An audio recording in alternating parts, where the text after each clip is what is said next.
abitozwe na Pastor Theogene akiriho yakijijwe 7 inkizwa 2008 kandi twabanye munsi y'ikiraro ari marine nanjye ndi indaya atadukoraho ngo asamane kubera imbaraga z'ibikomeye aho yabaga ari hose munsi y'ikiraro kunywa ari kunywa itabi yabaga ati mwabiraya mwese menye ko ngiyewe jenoside yabamazeho yo mbonye umuntu mubona nk'utariho yari afite imbaraga z'ibikomeye zatatumaga tusambanya nk'indaya ariko akaducunga hagira imbobo igukoraho Theogene araho akumena itara n'ijisho irwa ducungira umutekano atadukora ariko ducungira umutekano agiye kubona nanjye ndagashami gakijijwe Pasiteri pfuye twari twaraganiriye kuwa mbere w'icyumweru yapfuye muri rwo twari kunoza gahunda yo kuzakorera anniversaire imbobo za Nyabugogo twe dufite gahunda yo tuzabanza Nyabugogo hariya bakadufungira Nyabugogo na Muhima iza Muhima zikamanuka n'iza Nyabugogo bose tugahurira hagati tugakoresha igiterane cy'inzahuke ariko kirimo gahunda yo gukorera anniversaire imbobo za Nyabugogo n'indaya abantu batazi umunsi bavutseho bakora uburaya n'ububobo baba mu bubobo bakari n'indaya tugakora anniversaire tugaturitsa keke tugaturitsa bya bindi biturika kuri keke tugaturitsa champagne tukabifuriza isabukuru nziza muri iyo gahunda rero twari twarapanze itariki ya 11 z'ukwa 9 kandi ndatekereza ko zanshyigikira Imana izampa batera nkunga iyo keke tuyituritse nubwo nzaba ntari kumwe na moteri yanjye Pastor ariko nzabe ndi kumwe na madamu we tuturikirize keke aho ngaho tuvuge ngo Yesu bimwe twagambire tubigezeho ubu ndiri kubipanga n'umugore we niho turi kubipangira kugira ngo gahunda igende neza mwamvugira ngo amen ibyibigo byo iby'ikigo cyabari abantu byo ni birebire Yesu akomeje kubikoraho kandi azabigenza neza ibyo byose ni project twari dufite ariko tuyifitiye barabo mu mihanda kuko natwe tuvuyeyo nitwigeze tuza ngo twumve tunejejwe no kwicara ku ruhimbi cyangwa kuba mu materaniro twumvisha umurimo munini ariwo gusanga bariya mu mihanda iyo nagiyemo mba numva Yesu anjyanye mu banje buriyo mwambonye mu biterane mba numva nageze aho neza kugasima aho bari mba numva nageze mu mugambi w'Imana Imana yari yaragambire ku buzima bwanjye Imana ihabwa icyubahiro bashyira mu byuma bagasanga ndiho sanse ndayitwitse polisi ndayitwitse ritwa umujama bagahita banjyana igikondo bakafunga narananiranye ndi umwana w'umukobwa ku myaka 15 maze gutwara inda mama asanga nawe aratwite mama afite 8 nanjye 6 nibwo yari maze kugaragara narayikuyemo yaranze kuvamo igira 6 muri mukondo wazi na mini na mama afite 8 muri mariniyeri data aratwicaza yasinze mwese ninjye batenda tutihoye uwo nayiteye ninde mama arazamura uwo nayiteye ndazamura aranyirukana namya ngo genda uzana umugabo naricura bakankuramo akantu k'ikiro na 300 hari rono babankuyemo afite ikiro abo bose bavuyemo abakobwa b'inkumi n'abasore b'inkumi Yesu arabasha ijambo rya Yesu rifite ubuzima n'utuntu baba bagaragura muri kuveze dupfa twongera tugaruka aho ngarukiye mbana nabwo muri kuveze amezi 2-3 sinzi kubyara ngo mve kwa muganga nk'abandi kari mba muri kuveze gapfa tworosa bongera batishatse none se yaraguhaye isomo kuko ibona ukeneye Imana igibona ibiduko Imana ibona ibintu byose irabizi ko ushoboye kwihangana iryo somo ry'ubuzima uriya yari bizi ko atabishobora ubu tuvugana afite amafaranga finance igomba kumuhahebwa ayina profile twese muri ya muryango Imana umugisha baramwanga ngo ngahicara mu bana bawe babiri hanyuma ugira ubumuntu muri bo ubarere nka mama bahindero ya mama uriya barabana babyarwa n'indaya nta burere bwa mama bazi babya noneho iyo ageze ku myaka 6 impamvu mukwiye gusenga iyo ageze ku myaka 6 mama waba ari kugenda yangirika iyo umugabo aje kumukoresha ibyaga asanga yewe nyina yarangiritse ahita amuhereza wa mwana w'imyaka 6 w'umukobwa benshi bagiye babitubwira n'imiryango itandukanye tugenda tubasanga hirya no hino mu mago yabo umwana w'imyaka 6 w'indaya w'umukobwa nyina batangiye kumucuruza nawe mu bagabo kugira ngo babone amafaranga kuko baba mu nzu za 2 ku munsi kandi inzu ya 2 ari gihe nyina we atabona abakiriya ariko iyo muhaye umwana umugabo aramwurira bikemera kandi n'abagabo babikora Irembo Ryera TV Irembo Ryera TV Iteka ategeka Abraham ati mu gihugu usiga umuryango wanyu n'inzu ya so ujye mu gihugu nzakwereka nzaguhindura ubwoko bukomeye nzaguha umugisha nzogeza izina ryawe uzaba umugisha kandi nzaha umugisha bazakwifuriza umugisha kandi uzakuvuma nzamuvuma kandi muri wowe nimo imiryango yose yo mu isi izahererwa umugisha. Aburahamu aragenda nk'uko Uwiteka yamutegetse, Loti ajyana nawe. Imana itugirire neza. Twihute dusome urwandiko rwa kabiri Pawulo yandikiye Abakorinto, ibice byaho ni 3. Turasoma duhe ku murongo waho wa 4. Ijambo Mwuka w'Imana amaze igihe kitari gito yashyize ku mutima. Mvaga nari mfite byinshi byo kuvuga, ariko numva aya magambo akomeje kunganza kugira ngo ariyo tuganireho. Reka twumve icyo Imana yavuganiramo natwe. Haleluya. Urwandiko rwa kabiri Pawulo yandikiye Abakorinto, ibice byaho 3 umurongo wa 4 haravuze ngo ibyo nibyo byiringiro twiringira Imana ku bwa Kristo, suko twihagije ubwacu ngo dutekereze ikintu cyose nk'aho ari twe cyaturutseho, ahubwo tubashishwa n'Imana. Niyo itubashisha kuba ababwiriza bisezerano risha, arabinyuguti ahubwo nabumuka kuko inyuguti cisha naho ukahesha ubugingo. Amen. Nsoreze n'ubundi hano mu rwandiko rwa mbere Pawulo yandikiye Abakorinto, ibice 15 umurongo wa 19 gusa. N'ubundi urahindura urupapuro rumwe ebyiri. Ni mu rwandiko rwa mbere Pawulo yandikiye Abakorinto, ibice 15. Dusome duhe ku murongo waho wa 19. N'uwo murongo dusoma haravuze ngo niba muri ubu bugingo Kristo ari we twiringira gusa, tuba duhindutse abo kugirirwa impuhwe kuruta abandi bantu bose. Twese tuvuge ngo amen. Haleluya. Mwakire neza ijambo ry'Imana. Kizwe ku mutima iri jambo rifite intego ivuga imbaraga ziri mu by'Imana yavuze. Nshaka kuvuga ku mbaraga ziri mu bintu Imana yavuganye n'abantu bayo. Mwamvugira ngo amen. Uziko mu bintu Imana yavuganye nawe hari imbaraga zibiri inyuma zibisohoza. Nubwo wabonaga byanze, nubwo wabonaga bitarimo, nubwo wabonaga bitakiriho, nje kukubwira ko hari imbaraga ziri mu bintu Imana yavuganye nawe. Hano hari abantu Imana yavuganye nabo ngo bamvugire ngo amen. Haleluya. Imana ishimwe. Imana ishimwe. Nshaka kuvuga ku mbaraga ziri mu bintu Imana yavuze, kuko muri izo mbaraga ni nazo zimagaritse ahangaha. Haleluya. Ibi ni bimwe mu bintu Imana yavuze. Ibi ngibi Imana yabibwiraga mama muri 2. Njewe ndi indaya mu muhanda, ndara munsi y'ikiraro, ndara muri brodire. Mama kandeba ndi indaya, Imana ikambona ndi umukozi. Imana ikamubwira ngo uriya nzamwiyubahishiriza. Ariko mwamvugira ngo amen. Imbaraga ziri mu by'Imana ikora rero no mu byivuga nizo zimagaritse ahangaha. Haleluya. Harahirwa abantu bari gukubitwa, bari kugeragezwa, bari mu makuba akomeye, ariko baravuganye n'Imana. Aba bantu bafite imari y'ibintu Imana yavuganye nabo. Aba bantu barakaze mu maso y'Imana. Iyi Imana ibabonye, ibabona nk'amabori ifite ku isi, kuko bari kugendana n'ibyavuzwe nayo.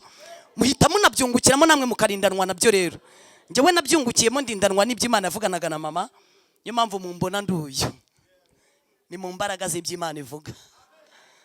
Buryo uba warapfuye nawe, bya bindi ntiba byaragusize uzi nawe, ariko impamvu byagusize nuko hari imbaraga ziri mu bintu Imana yavuganye nawe. Resha uko ishoboye kugira ngo irinde ijambo yavuze, kandi nawe ubyungukire muri ndanwe nabyo. Humura rero, haracyariho imbaraga ziri mu bintu Imana yavuze. Niyo ntego Imana yampaye. Haleluya. Hari imbaraga zihishe, hari imbaraga zibitse, hari imbaraga zihari, hari imbaraga zikomeye ziri inyuma y'ijambo Imana yavuze. Nubwo uri kureba imirari kubera amakuba, ariko uzareba neza kuko hari imbaraga zizakurebesha neza. Nubwo nta mwanya, nta jambo, nta ariko umunsi ijambo Imana yavuganye nawe rizasohora. Haleluya. Bazakwicaza. Mbibutse ko iyo Imana yavuganye nawe ijambo riguhindurira icyicaro, riguhindurira imyambarire, riguhindurira imvugo. Mumvugire ngo amen. Izo ni imbaraga ziri mu bintu. Imbaraga z'amafaranga zirarangira, imbaraga z'imiryango zirazima, imbaraga z'ibintu zirarangira, ariko imbaraga ziri mu bintu Imana yavuganye n'abantu bayo. Hano imbere Imana igiye kubikoresha, igiye gukoresha ijambo yavuganye n'abantu, bongere basukire imbere y'ababakandagiriye hasi. Iyo aba bantu bamenyaga ibintu wicaranye, bakamenya ibintu Imana yavuganye nawe, bakugira inshuti. Ariko kuko Imana iguhishanye nabyo, babimenye mbere bakwica mbere yuko bisohora. Niyo mpamvu Imana ibibakinze iririkanye nawe.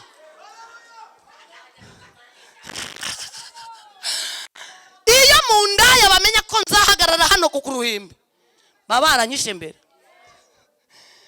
Iyo hagira umuntu uza guhishurirwa ko ibintu Imana yavuganye na mama bizasohora, no mubo yabivuganaga namo nabo bumva, abari babufite nk'uburozi bari kubuma mbere. Ariko kuko Imana iturindana n'ibyo yavuganye natwe, kandi rimwe na rimwe ibintu Imana ivugana natwe bisa nkaho bitariho, bisa nkaho byarangiye nta n'ibizabaho. Abantu bakakureba byarangiye, Imana ikakurebera mu cyo yavuganye nawe.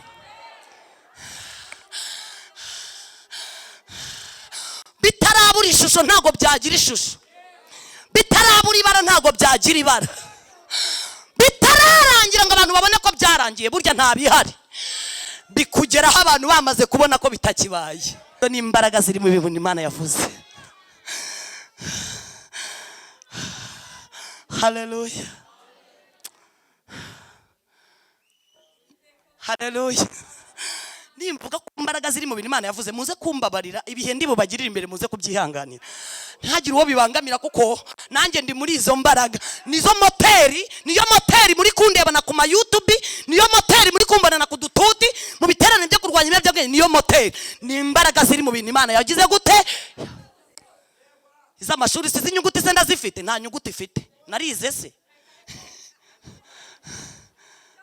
Umuryango ukomeye se, ngwino tugende iwacu mu kidere ngo urebe n'uyu munsi. Imana ambye ngo mparindiye amateka, nubwo ngo uhinduriye uwuriwe none ngahindurira aho uryama, ariko iwanyu nkomeje kuharindana n'ubukene bwaho n'ubutindi, kugira ngo abantu bajye baza bagusure, basure amateka y'iwanyu, buzure umwuka wera, bamenye ko nta hantu Imana itakura umuntu, nta naho itageze umuntu.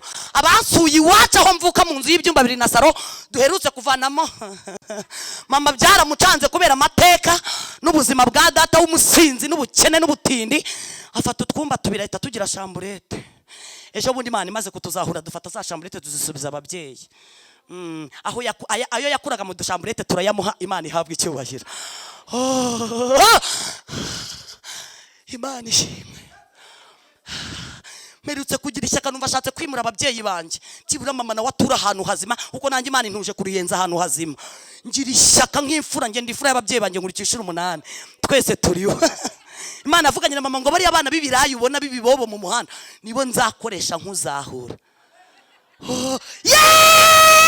Iramubwira ngo mu mugabo nta gihari, uriya mugabo naguhaye ni ishuri, niryo shuri uri kwiga. Data ni ishuri rya mama na bugingo n'ubu barasazanye.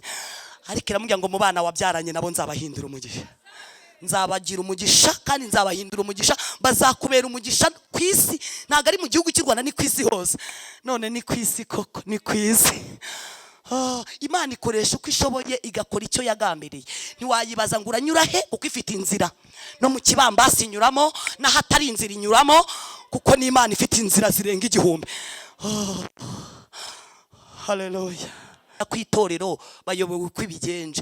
Ndagira ngo nkubwire ngo ibintu Imana yenda gukora, abantu bazayoberwa uko ibigenje, bazayoberwa aho banyuze. Abacu bajya bavuga ngo ni ukudepansa. Hano harimo abantu Imana igiye kudepasisha abandi, mugakora icyo bita depanse, mukaneza ngaho imenepfo, mugatungurana, kuko Imana ije kubagisha inama ntibatuma utambuka.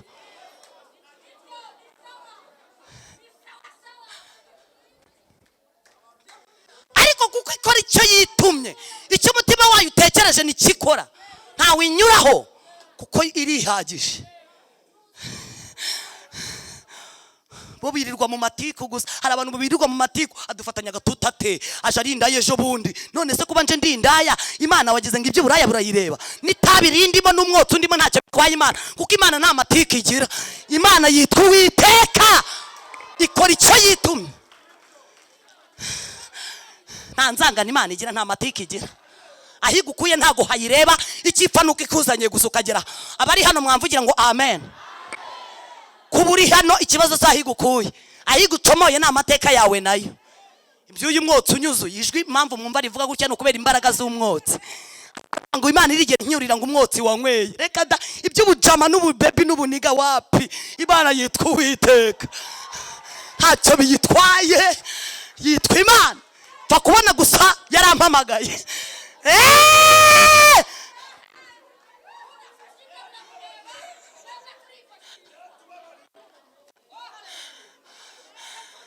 numara kumwemera nk'umukiza uhamye mu bandi byo yagukoreye usabe n'Imana bahishurire Yesu bahabwe ubwo buntu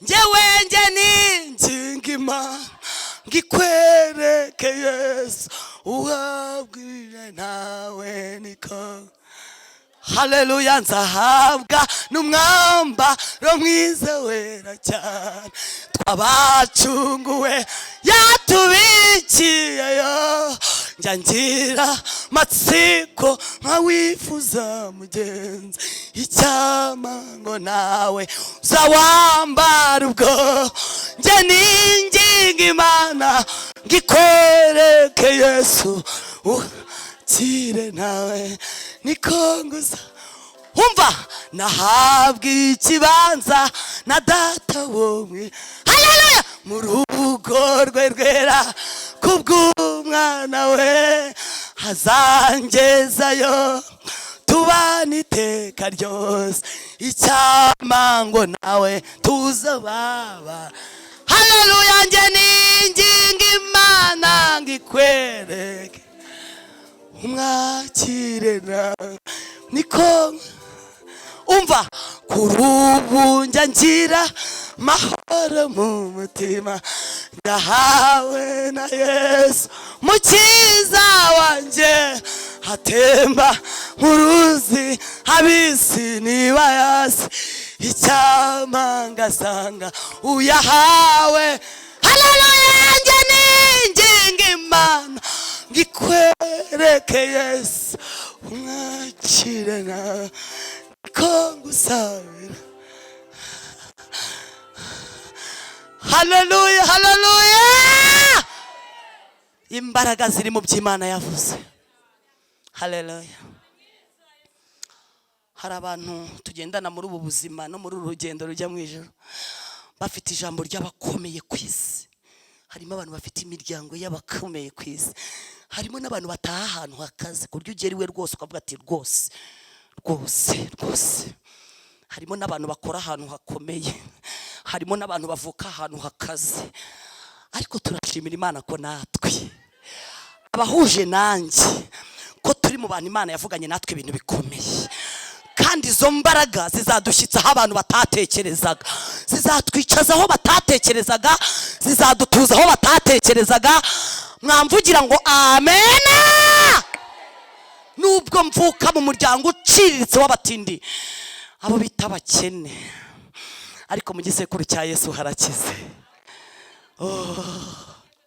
Yesu yarangabaniye haleluya nubwo natekerezwaga ko ndi uwo gupfa mpinyurwa n'uwanyuragaho wese munsi y'ikiraro ndi maraya abasuzugurika ku isi no mu gihugu uyu munsi wa none Yesu akiza hirengeye aho mama atatekerezaga nubwo Imana yavuganaga nawe ariko yarabishakaga akabibura uyu munsi narwaye ejo bari kuborora byanze mu kanya gato abaganga bamuzaniye message itagaragaza ubuzima mu kanya gato abagabo barambitse umwaka wose ataza ahomba bakongera bakamungarura na polisi imbaraga ziri mu bintu Imana yavuze harahirwa umuntu wizeye ko ibyavuganye n'umwami Imana bizasohora mutumweho isi yakweretse ko ibyo Imana yavuze nta bihari iminsi kwereka ko nta bihari ariko ngutumweho ngo nkubwire ngo hari imbaraga ziri mu bintu Imana yavuganye nawe kandi Imana ikomeje kubirindana nawe humura bizasohora haleluya mwamvugira ngo amen twasomye ijambo ry'Imana mu itangiriro ibice bya 12 umurongo waho wa mbere uyu ni umugabo Imana yigeze yishimira Abraham agirira umugisha ku Mana ngo Imana imusanga mu bigirwamana ubundi hari ahantu Imana igusanze niyo mpamvu abantu bakwiye kukwitondaho kuko ayikuvanye nta wari uhari nta n'uwabigizemo uruhare ngo uri hano Kaciro ubwo nta wabigizemo uruhare rero ntihagire n'uhagukura mu izina rya Yesu komeza urindira icyo mwahavuganiye hari bene aya mazu narabasanze mwari bene aya mazu yubatswe mugabo arankanga, mwene inzu yari ubona itorero. Arambwira ati wambonye? Ni nakubonye. Arambwira ati ibi bifoto bari komeka hanga ufite ibiterane, utangiye komeka ifoto kuri iyi nzu twayubatse uri indaya, none uzanye ibifoto nta yangira umekwaho. Ndamubwira nti ntabwo ari njye wayometse, ni bene igiterane. Arambwira ngo nzakoresha uko nshoboye, ntuzigera urenga iyo gi. Yari umudiyakoni, yari uwitwa umurezi wakandeze, yari uwitwa wakandamiye, nubwo amaboko ye abantu atakuramiye ariko ay'Imana aje kukuramira. Sinzi amagambo abantu bakubwiye, ariko niba uzi kuri mu muhamagaro Imana yaguhamagaye, ongera wihangane, urindire imbaraga ziri mu bintu Imana yavuze.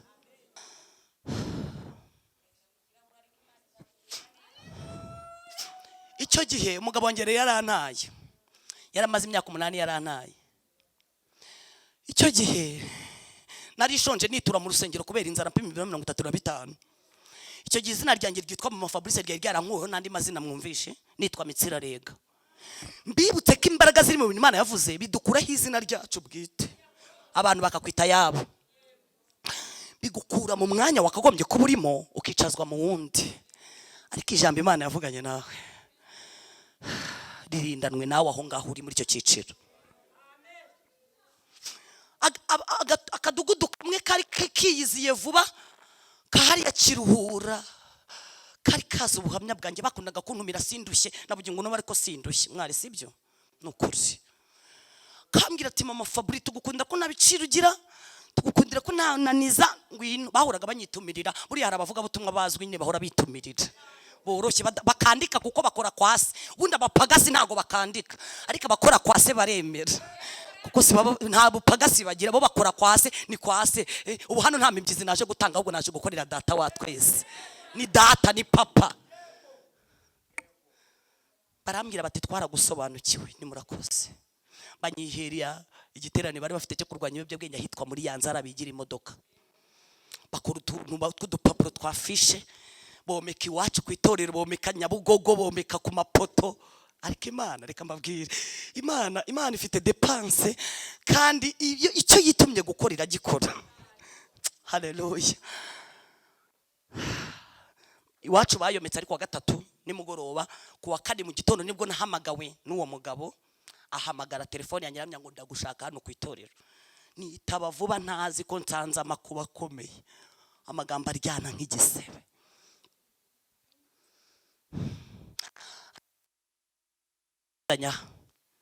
Tambwira nanjye ahubwo ndatunguye. Abantu bari bamaze imisi bambwira ko bari kumbona Nyabugogo ngo ifoto yanjye ngo igiterane. Umuntu wagiye gukora ifoto nawe yankoreye amabara, aramfata ntereka Bibiliya mu maboko irambuye, ashyira inuma hano ku rutugu, ku rundi rutugu hashyira abantu benshi, yandikaho ngo Evangeliste Mukankuranga Jacqueline. Yebaba we, ati inuma ko yamanukiye kuri Yesu gusa, urinde. Nanjye ndi umwana w'Imana, kandi na Yesu yari umwana w'Imana. Ni Yesu yampesheje kuba umwana w'Imana. Yesu ajya gusubiza aho umwibona kubarije amagambo, ujye umusubiza nk'umuntu wahamagawe. Ntukihutire kurakara, ntugakora ikibi cyose, kuko Imana ikora icyo ishatse. Ntugashishikarire kurakara, kuko Imana ikora icyo ishatse. Arambwira ngo iyi nzu twayi, urabona igitaje, burya rubona ifite itaje itaragezwe, hubatswe n'abambo, hashijijwe n'amaboko y'abantu, hubakwa n'abantu kuko nta mashini ari kuhagera, nta muhanda hagira, na bugingo n'ubu nta muhanda. Arambaza ngo iyi taje urayireba? Ndayireba. Ubusore bwanjye bwose n'imbaraga zanjye zose nazitakarije kuri iyi nzu, none irahagaze, mutangiye kuza komeka ipapuro. Ndamubwira nti ntago ari njye. Arambaza ngo ubundi Evangeliste ko bisobanura mwarimu, wabaye mwarimu w'itorero ryari? Ndamubwira nanjye ntabwo mbizi, uwabyanditse ahubwo bari ujya kubaza. Kandi koko aranuka, arambwira ngo mu gitondo uze kuza kureba ikiri no foto yaba yakorewe hano ku rukuta. Umumama umwe niwe wese asohoka n'umupapa baramunkiza, barambwira ati Evangeliste bisobanura umuvuga butumwa. Ahubwo wowe iga soma inyuguti umenye iki ibintu bivuga. Ikindi kuba iyi nzu warayubatse ugakubitaho amatafari, ntabwo bivuze ko abazaza batazagudepansa ngo Imana ibakoreshereze muri iyi nzu kandi wowe ukiri ku nzu gusa. Wowe ufite imbaraga z'amatafari wubakishije, ariko nta mbaraga z'Imana ufite. niba Imana imwizeye igashima ko mu gihe gisa nk'iki foto yijyaho hano ntacyo uzakora ngo umukubite hasi nk'ukuri kubimubwira. Urabona igihe wamuhereye dufite amaboko azadukiriza hamwe maboko yadusumiriye, dufite ijwi rizatuvuganiraho abantu bari kutuvuga nabi. Turashimira Imana ko iryo jwi rihari. Buri muntu wese hano afite umuntu we, mumvugire ngo umuntu we. Nanjye ndamufite wanjye, ujye umvuganiraho ntagera, mwarimu aramufite ujye umuvuganira hatagera, twese turamufite mu izina. Iyo tutamugira hari aho tuba twaratobewe isoko bikanga.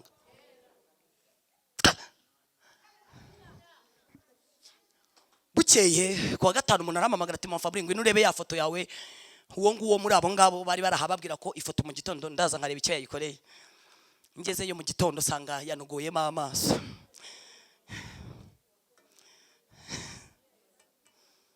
Arampamagara ambwira ngo wageze ku itorero. Ni nahageze. Warebye ibyo ya foto yawe nayikoreye? Nti kuriya niko nzakoresha uko shoboye nturenga iyo gi nkuko nabivuze. Imana irambwira ngo ngiye kumukubikira. Uziko Imana ijya ibibika bitabimenye, ikabibikana uburakari. Ubu hari abagabo Imana yabitse, hari abagore Imana ibitse.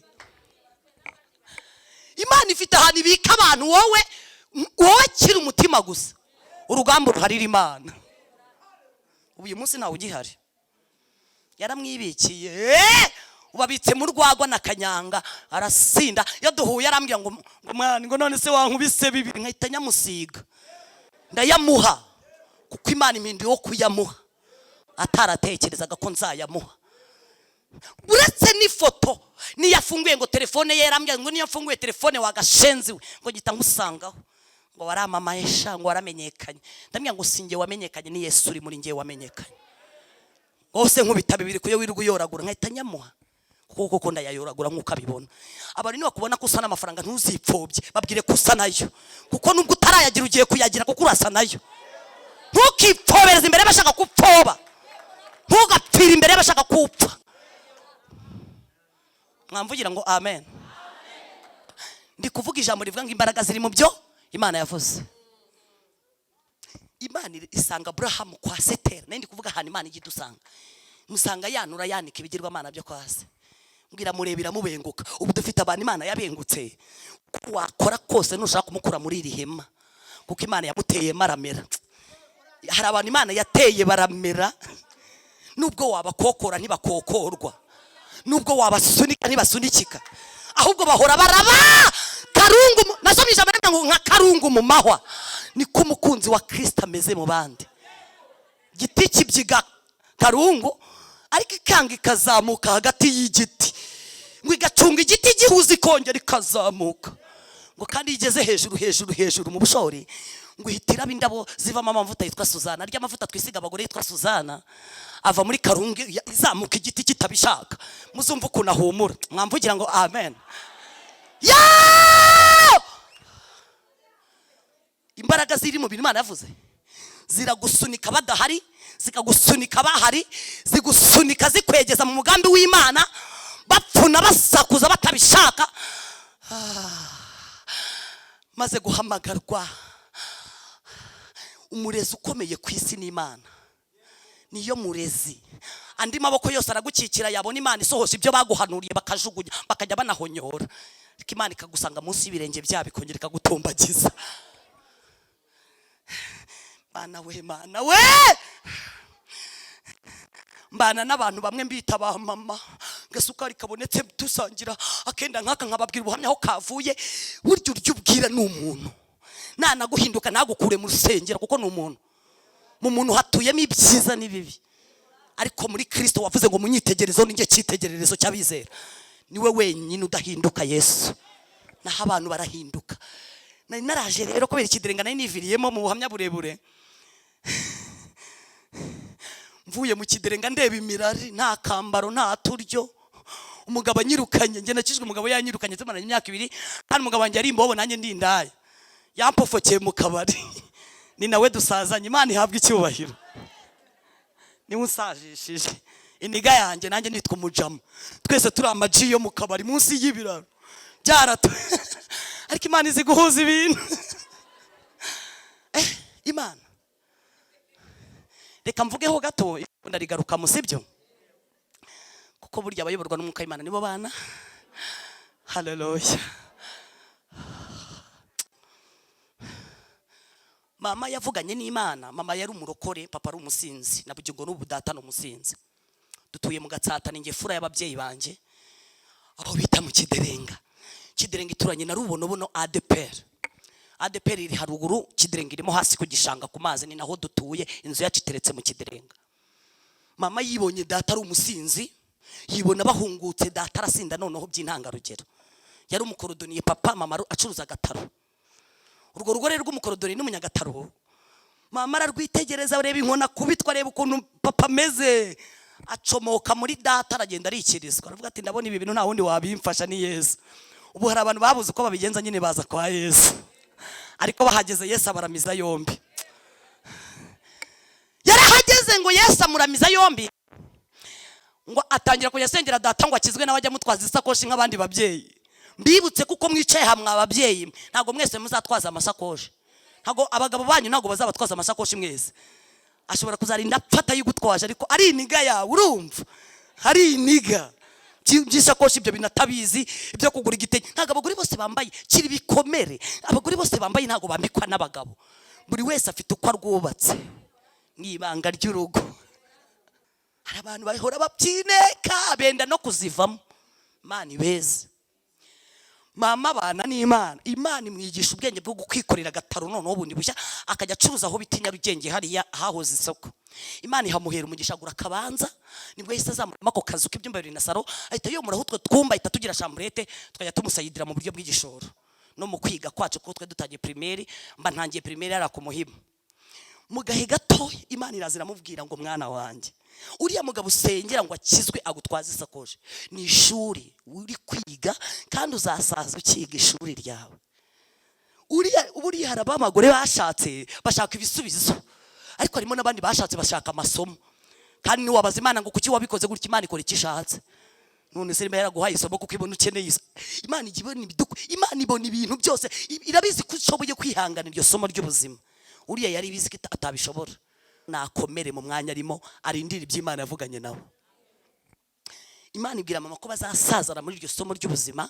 Imana imubwira ko azamwigisha ngo bagasazana, ngo natwe twazaza dukuze tukigana nawe. Twarize na bugingo n'ubu data turakigana na mama, barasazanya ariko turakiga. Nabonye kwihangana kuri muri mama na bugingo n'ubu ku myaka 17 imaze nubatse urugo. Njya mbwira iniga yanjye nkabwira nti wari uzi ko nta kintu cyakunkuraho, wowe nta kintu wakora na kimwe ngo kinanire, ku masomo yose ndahari. Urugo ni isomo kandi isomo rihora rihinduka. Iyo utari wabimenya rero ushyira induru ku munwa ugahita ucomoka ugafata varisi ugasubira kwa mere. Urasabwa kubimenya rero ko ibyo uzahuriramo nabyo ntaho ngo bihuriye n'ibyo uzahurira iwanyu. Mama mu gahe gatoya Imana ivugana nawe ko data ari isomo, kandi ako kawunga n'imicera akeneye muri we ntabirimo. Iramubwira ngo ariko ibiganza byawe shyizemo umugisha. Mama Imana itangira kumuha umugisha, nibwo yubatse, nibwo yatangiye kujya abona ibyo kutugaburira, tukarya ubugari kuva ku itariki ya mbere kugeza ku ya nyuma. Ariko jya umenya ibyo ubana nabyo. Usikora bugingo n'ubu abantu birirwa babigaragambye imbere y'Imana, batari banyurwa n'ubushuti bw'Imana, ngo bategereze iby'Imana avuganye nabo ariko banyuzwe n'ubushuti bw'Imana yabahaye. Erega ko kawunga ubona hari abatakabona. Iyo ni kimwe ubona wirwa utuka Mana wite mu izina rya Yesu. Harimo abari gusenga ngo basi wampaye na biki ari kukama. Buri muntu wese afite uwaruta. Mvugira ngo buri muntu wese afite uwaruta. Muri mwebwe umuntu wese afite uwaruta. Twaryaga ubugari n'imboga zitwa mutibikanye. Mutibikanye zera aho banyara, zeraga munsi y'iwacu. Hari ahantu abasinzi bakundaga kunyara, iyo twazisoroma zigashiraho nijoro bwacyaga zeze kuko bararaga bahanyara. Mu gitondo twazisoroma bukajya kwira zeze. Ako karima kavuye hesho bundi tumaze gukura. Yesu azi kutushingira igiti kibizatubeshaho. Mutibikanye mama kamena amazi ayakabira agashyiramo akunyu, agasonga ubugara agatereka hari hagati, uwibiri n'itanu bagasangira.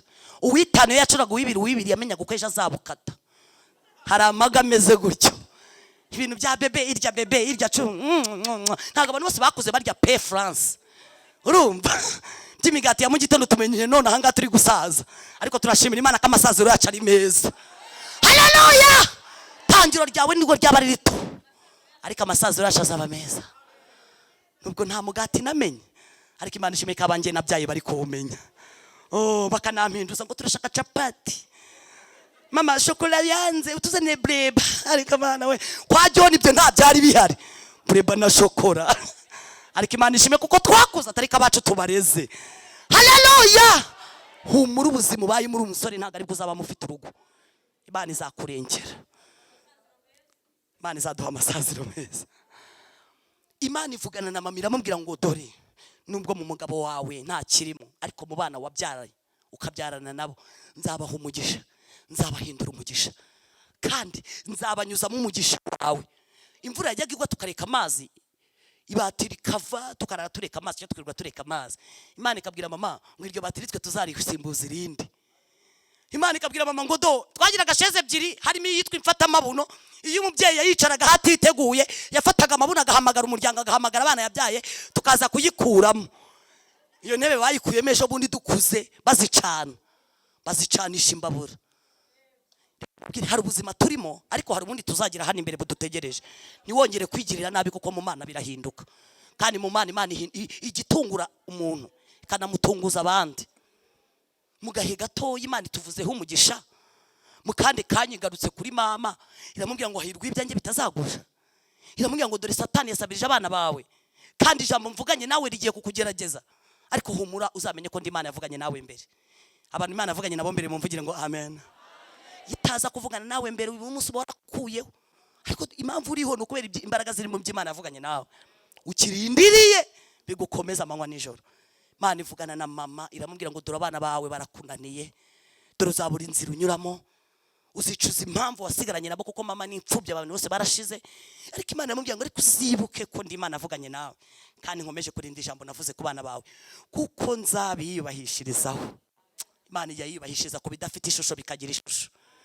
Imana ifata ibitariho ikabibyazamo ibiriho, nibwo bumana bwayo. Haleluya. Ubumana bwayo rero bwaturindanye n'iby'Imana yavuganye. Satani yahise adushimuta, mbambaye indaya ndakana. Natangiye ku biyobyabwenge mfite imyaka 9, nibwo natangiye kunywa itabi ry'umurumogi. Niyo mpamvu mwumva ijwi ryabaye gutya. Urumogi ndungwana ubururu, ndungwa ari rwinshi. Nahazwaga n'amaburi 5, buri rimwe ryaguraga 50 ya 500. Uyu munsi biburi aho ari ababire n'amatafu aranyabugogo twirirwana n'abandi tugendana, ngenda mbwira Yesu bakabireka, bambwira ko bari kugenda barireka rihenze rigura 3. Icyo gihe cyacu ryaguraga 50 iburi rimwe. Nkaruroringa ukagenda rukangana gutya, nkarushyira ku munwa nkumva ni sawa, nkohereza iyo myotsi yose ikanshyiriramo. Namanuka gatoya ku gasima ngahasanga twabitaga barezi kuko twitwaga abadandaza amagara, ngasanga abagabo banegereje, akabanguriye kanyanga yitwaga wisiki yaguraga 15,000 zavaga i Bugande. Nakubita muri rya buri nkajya kumva nkumva ubuzima bwanjye bubaye amashanyarazi. Najya kubona nkabona isi mpaye amapine yo kugenderaho, nibwo natangiraga ari kugenda nidunda. Barya abana bagenda bidunda, isi bayabahaye amapine. Isi guha amapine ukajya ugendera ku mapine, abandi bagendera ku itaka. Ntangira kujya mbona inyenyeri zimanuka, nkajya kubona nkabona isi irekuye inyenyeri, nkabona ziri kugenda zintakara imbere, nkatangira kugenda ndwara no kujya ntakandagira inyenyeri ziniga yo hejuru. Imana twayitaga iniga yo hejuru. Gake witonze kugira ngo ndakandagira inyenyeri ziniga yo hejuru. Mba mukinya babyita muri swingi, muri horo, ntago wahamenya utaracumye, ariko ubwo abacumye bari guhita banyumva. Swingi na horo n'ubuzima umuntu abamo butagira izindi ntekerezo zo kugira ikintu ukora buretse gushaka ibiyobyabwenge bukayoba gusa. Swingi na horo iyo ibiyobyabwenge bikugaritse mu mukoki bikakugarika muri brodire, urumogi ruzana kuvurori na matera dodomo gasinzira rwose. Barya abana musanga mu tunevo baba basinziriye. Swingi na horo bikwereka ko umubyeyi wese utetse ari wateke, cunga Meri yinjiye kuzana ikimamiyo ucomora inkono yijyane n'isafuriya byose bijyanane, kuko Meri ntago yabereye maso byatetse. Aho ni muri swingi. Ababyeyi muri karitsiye Kidirenga birirwaga bakubita ku bitenge, barayijyanye. Ndashimira Imana ko batagikubita ku bitenge. Imana igenda idukiza, twitwaga uduca turi kugenda dukizwa. Imana ihabwa icyubahiro. Nanira mama ntyo munaniye nk'ukosa rikomeye ryo gutoza na bene mama. Musaza nkurikira ubakatiye imyaka 6 azira urumogi, namwigishije kunywa, ari mageragere amazemo 2 asigaje 4. barumuna banjye bose bagenda bashaka bavuye muri ubwo buzima bw'uburaya, bakubitanamo n'amaniga abacezanya nabo bakabapofoka bakabashyira mu mago. Dore ngaho ifura, igihe cyose y'ifura ubonye ipfuye, Satani ukabona gushimuta umwana w'ifura, menya ko naba muri inyuma nudasenga iyo myuka izafatana babandi. Kuva ku bwa Farawo hari imbaraga zirwanya umwana w'ifura kugeza na bugingo n'ubu. Ab'ifura muri aha mujye musenga kandi musengere namwe abana banyu b'ifura. Imana tugirire neza. Bene mama mbagira ibiraya, abandi bagira ibibobo, twitwa abamarine, tukajya twiba twijugunya muri Mara Nyabugogo tunanira ababyeyi. Ku myaka 13 mba narwaye ngiye sehashika, basanga nararangiye sinzigera mbyara. Ifoto isohoka muri ecography bagaragaza ko nazabyara. Mama afata ya foto ayijyana imbere yiyo yavuganye nayo mbere, ngo ayipfukama harasenga. Ubu hari ibintu wazanye nubwo bitari bukorwe nona, ariko Imana iri mu kazi. Mvugira ngo Imana iri mu kazi. Nubwo waza gutaha ugasanga nta cyavuyeho, ariko burya Imana ifite ukuntu yabimazemo ubukana. Imana ifite ukuntu yagabanyije volume y'ibikwica, ifata volume y'ibintu byakwirukansaga. Mwamvugira ngo amen. Kandi hazaza uzabona inyungu y'amasengesho wasengeye hano. Imana ishimwe. Mama ngo yarasenze, asenga apfukamye kwa yafoto ngo afata iminsi 3. Twagiraga inzembe, ibyuma n'inzembe twagendanaga. Gahunda nari nifite niyo kwica mpereye kuri mama wambyaye, kuko niwe umuntu wangendaga. Kungendaho no guhugura babyeyi mukuze. Uzarebe iyo uhuguye umubyeyi ukiri muto cyangwa ukahugura umwana muto, ukamubwira ati nyamuneka suko bagenda mu nzira ijya mu ijuru, akurwara inzigo, niwe mwanzi ahita kugira umwanzi, agatanya kugusenya nk'umwanzi, akagusengera nk'umwanzi. Ariko buriya nugira amahirwe uzagira umuntu uguhugura kandi aguhugurire mu nzira ijya mu ijuru. Imana tugirire neza. Yewe mbasengera mwene abo bantu kandi Imana ibangwizeho, kuko muri ubu buzima kuvuga ubutumwa tugira abafana tukagira n'abakunzi, ariko muri abo bakunzi bagatinya amavuta turimo cyangwa aho tugeze. Ariko nta mavuta Satani atarasaho, nta n'igihagaro Satani atinya. Birankwiye ngo nkubere ijisho nawe umbere ijisho. Mwamvugira ngo amen. Imana tugirire neza. Ujye unsengera nanjye ngusengera kugira ngo tutarangiza urugendo neza. Kandi Satani ashobohamya, kuko ikigenza Satani ngo nukwica no kurimbura no kwiba. Uyu munsi ari kwiba abantu buhamya bagasigara rabo, ariko nta buhamya bafite. Imana iturindire ubuhamya mu izina rya Yesu, ko nta buhamya nta jambo. Imana dutabare. Narataye 13 mama ajya gusenga, afite ifoto. Imana namubwira ngo uriya nzamwibahishirizaho, uriya nzamuha urugo kandi rwiza, uriya nzamuha umugabo mutoranyirije nziyubahishirizaho, uriya nzamuha abahungu n'abakobwa kugira ngo abicyo batizera. Ubwo bazaba ari kwamamaza ubutumwa bwiza, bazamenye ko ndi Imana ikura ibishoboka mu bidashoboka. Mwamvugira ngo amen. Muri ibyo abantu babona bidashoboka, nyine mfite urugo kandi rwiza, rwanjye rwiza, nyuzwe narwo. Imana ihabwa icyubahiro, kuko mvuye munsi y'ikiraro sinateganya ko nzagira urugo nk'urwo mfite, ariko urwo ngifite Imana iruhererwe icyubahiro. Ubwo buhamya niho naje kubonana n'umugabo wanjye mfite imyaka 15. Duhurira mu Kimansuro, twitwaga abamansuzi, ari njye nawe. Twari twaratorejwe kubyina Ikimansuro, twitwa abamansuzi bamansura. Ntago mwabimenya. Niwumva ngo umwana wawe cyangwa muri Fabiye harimo umwana witwa umumansuzi w'iwanyu, uzasenge umusengere menshi, kuko arara ikuzimu. Mu Kimansuro ni ikuzimu, nubwo ari kwisa ariko hakorerwa iby'ikuzimu. Twakoreye ibintu tudashaka kuvugira ku ruhimbi rwera rw'Imana. Satani adufata bugwata, dukoresha, dutozwa imbyino ziteye isoni, dutozwa kwambara ubusa kuri stage imbere y'abantu barenga mwebwe, dutozwa kuhakorera ibyaha tutavugira mu ruhame. Aho niho nakubitaniye n'umugabo wanjye, ngabona ndashoboye.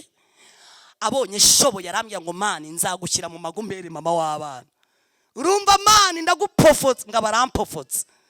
Iniga ibirampofotse yitwa Iniga Nyabugogo, arara mu gikangaga cya Puwaruru, akajya gukabira aho bita muri yanza, akamesa bikuma kongera akambara, ubundi akidunda muri Rugabire y'ibiri 8, akajya yigendera amarya. Kandi ntage tagira i Kigali, arara mu ari habika imyenda, yabikaga imyenda mu gikangaga cya Puwaruru hariya. Dore ngo umugabo wanjye, ariko Imana irihangana.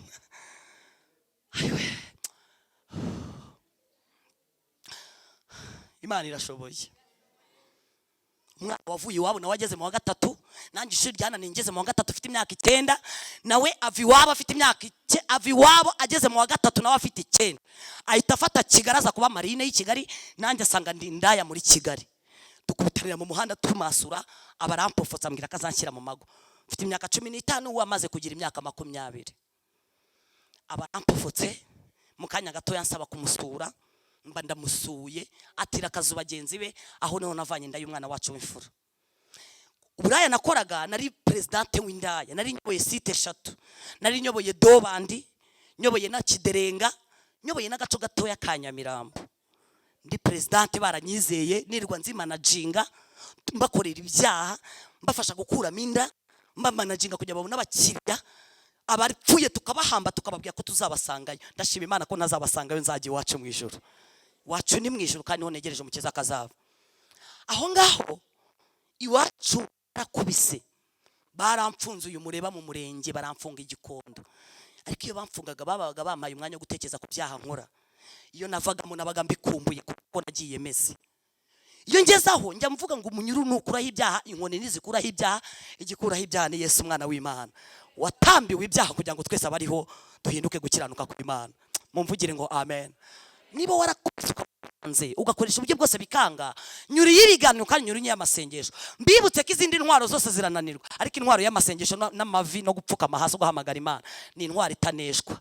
Urayikoresha none ahazaza ukabona inyungu yayo. Mumvugire ngo amen. Abaje gusenga mumvugire ngo amen. Senga ni intwaro ikora ku munota wanyuma. Mama yabonye byanze aganiye amasengesho. Uyu mureba barankubise nkajya nipfusha nkipfusha amaboko y'ababyeyi, nkazazuka mu kanya gatoya ariko bumvisha uko babaye. Kugira umwana gupfire mu maboko uboneka apfuye, nari nzi kwipfusha amaboko ya polisi, bagafata bagashyira muri Panagari bakajyana CHK, bashyira mu byuma bagasanga ndiho. Anitsanse ndayitwitse polisi, ndayitwitse ritwa umujama, bagahita banjyana igikondo bakamfunga. Narananiranye ndi umwana w'umukobwa. Ku myaka 15 maze gutwara inda, mama asanga nawe aratwite. Mama afite y'umunani, nanjye ya 6 nibwo yari maze kugaragara. Narayikuyemo yaranze kuvamo. Igira 6 muri Mukondo wazi na Mini, na mama afite y'umunani muri Mariniyeri. Data aratwicaza yasinze. Mwese ninjye wabatenda tutihoye. Uwo nayiteye ninde? Mama arazamura. Uwo nayiteye ndazamura. Aranyirukana namya ngo genda uzana umugabo waguteye iyo nda, niwe nkeneye hani wanje. Umugabo wanje amazina ye yombi nayamenye tumaze kumarana imyaka 2 maze gukizwa. Maze kwakira Yesu tumarana imyaka 2 n'umugabo wanje, nibwo namenye ko yitwa Hakorimana Jire. Ubu narinzi ko ari iniga yanjye, ari G, ari Tafu. Ayo niyo namazina. Tafu yanjye ma ugeze henguza urigeze. Tafu byukuza urigeze. Niga yanjye nta bya papa Fabu na mama Fabu. Hoya yanyitaga ibebe nkamwita iniga. Ayo ni amago y'iniga. Dore ngo urwo rugo rwo mu gihugu cya Nyakubahwa narwo ruri mu ngo yari afite muri 2006. Urwo rugo turubanamo, twarubanirimo iwacu bamuntumye ndamujyana, mfite inda y'amezi 6 mamugejeje via mubonye na Meri barumirwa. Mera kubita kubitenge uwite. Uyu niwe mukwe wambwiye w'umugisha. Niwe nyine. Niwe. Hari rw'ibya Yesu bitazagusha. Uyu munsi niwe mukwe mukuru. Arubashywe ariko yinjira iwacu. Mama kimubona uwite. Akabona njya kumubona, maze kumubona mwereka ababyeyi. Yarabwiye ngo Vie na Meri baranshaka. Ni aragenda kubitamo rugabere 8, kubitamo pocket, mipiri bigerekeye n'amashenete, kubitamo urumogi nakanyanga kora ijisho. Arambwira ngo reka njye kwitaba ababyeyi bawe.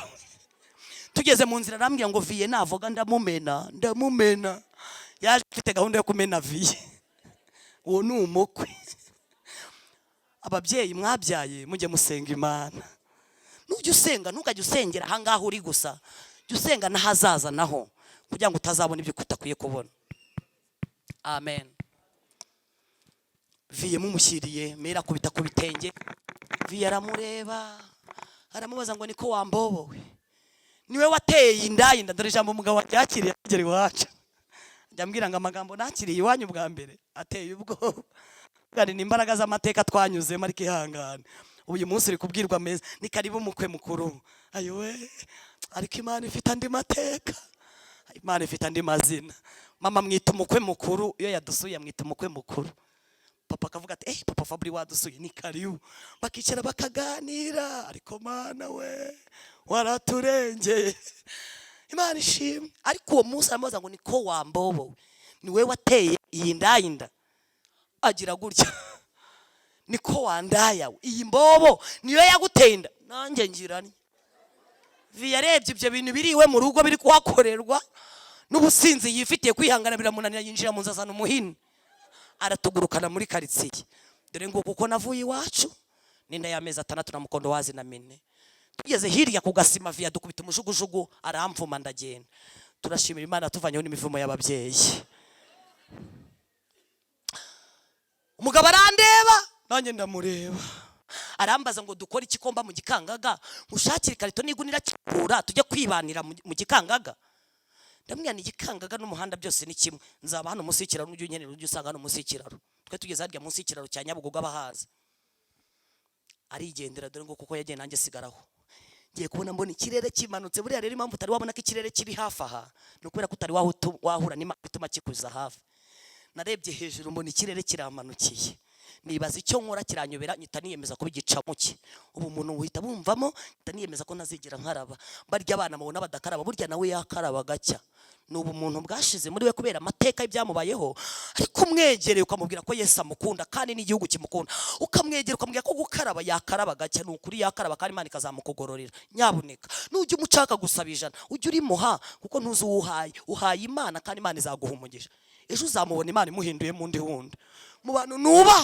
nubaha bari abana bo mu mihanda bari turasangira nabitozwe na Pastor Theogene akiriho yakijijwe 7 inyizwa 2008 kandi twabanye munsi y'ikiraro ari marine nanjye ndi indaya atadukoraho ngo asamane kubera imbaraga z'ibikombe aho yabaga ari hose munsi y'ikiraro ari kunywa itabi yabaga ati mwabiraya mwese menye ko ngiyewe genocide yabamaze yo mbonye umuntu mubona nk'utariho yari afite imbaraga z'ibikomeye zatumaga tusambanya nk'indaya ariko akaducunga hagira imbobo igukoraho Theogene araho akumena itara n'ijisho irwa ducungira umutekano atadukora ariko aducungira umutekano agiye kubona nanjye ndagashami gakijijwe abona amagawe mvuga buno buhamya nawe asanga ahamagawe avuga ubuhamya tuvuga ubuhamya rero dutanga ubutumwa tubutangira mu buhamya bukeye asanga karagiteri z'ukuntu Imana imuhamagaye arizo zanjye aranyicaza tujya inama arambwira ngo mama Fabrice tanga mu ndaya nanjye ntangatange mu mbobo tubasange mu mihanda Imana izabaduheraho umugisha aho niho twafashe icyemezo agacaha akajya mu mbobo nanjye ngacangajya mu ndaya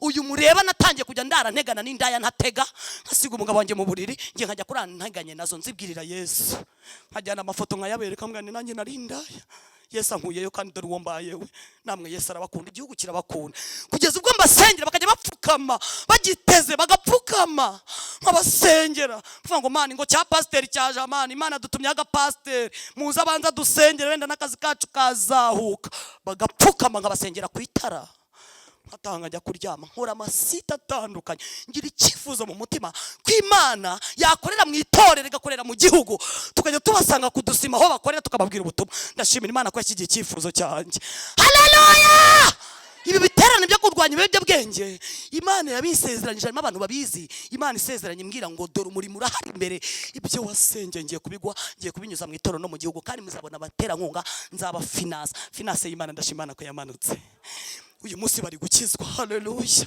nabo twabanye mu kidere ngo uyu munsi bamwe n'abakristo biwacu ndabayoboye ndi president w'abadamu ubu turaterana kandi abashyitsi mba natumiye ndabagaburira ariko cyane abo ngabo nakuye mu muhanda nibo bagomba kurya umuceri n'isosi Yesu yampaye tugasangira ku meza y'abashyitsi nkabaha agaciro bagomba kuko nabaza bavama abakozi b'Imana ndashimira Yesu haleluya hari ibihumbi 7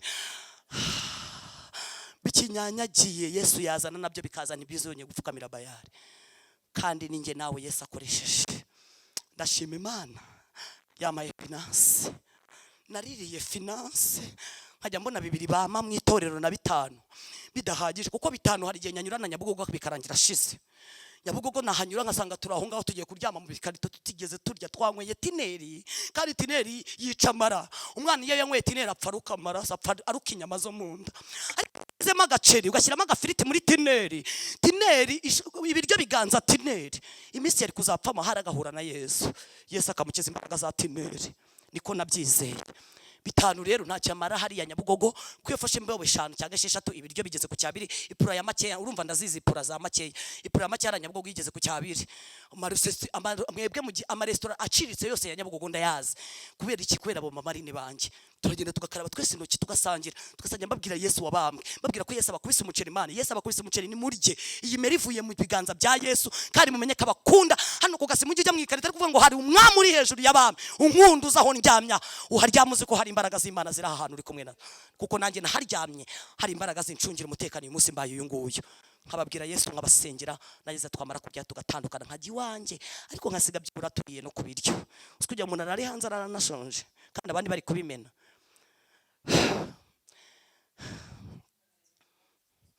Pasiteri pfuye twari twaraganiriye kuwa mbere w'icyumweru yapfuye muri nibwo twari kunoza gahunda yo kuzakorera anniversaire Imbobo za Nyabugogo. Twe dufite gahunda yuko tuzabanza Nyabugogo hariya bakadufungira Nyabugogo na Muhima, iza Muhima zikamanuka n'iza Nyabugogo, bose tugahurira hagati tugakoresha igiterane cy'inzahuke, ariko kirimo gahunda yo gukorera anniversaire Imbobo za Nyabugogo n'indaya. Abantu batazi umunsi bavutse bakora uburaya n'ububobo, baba mu Mbobo bakari n'indaya.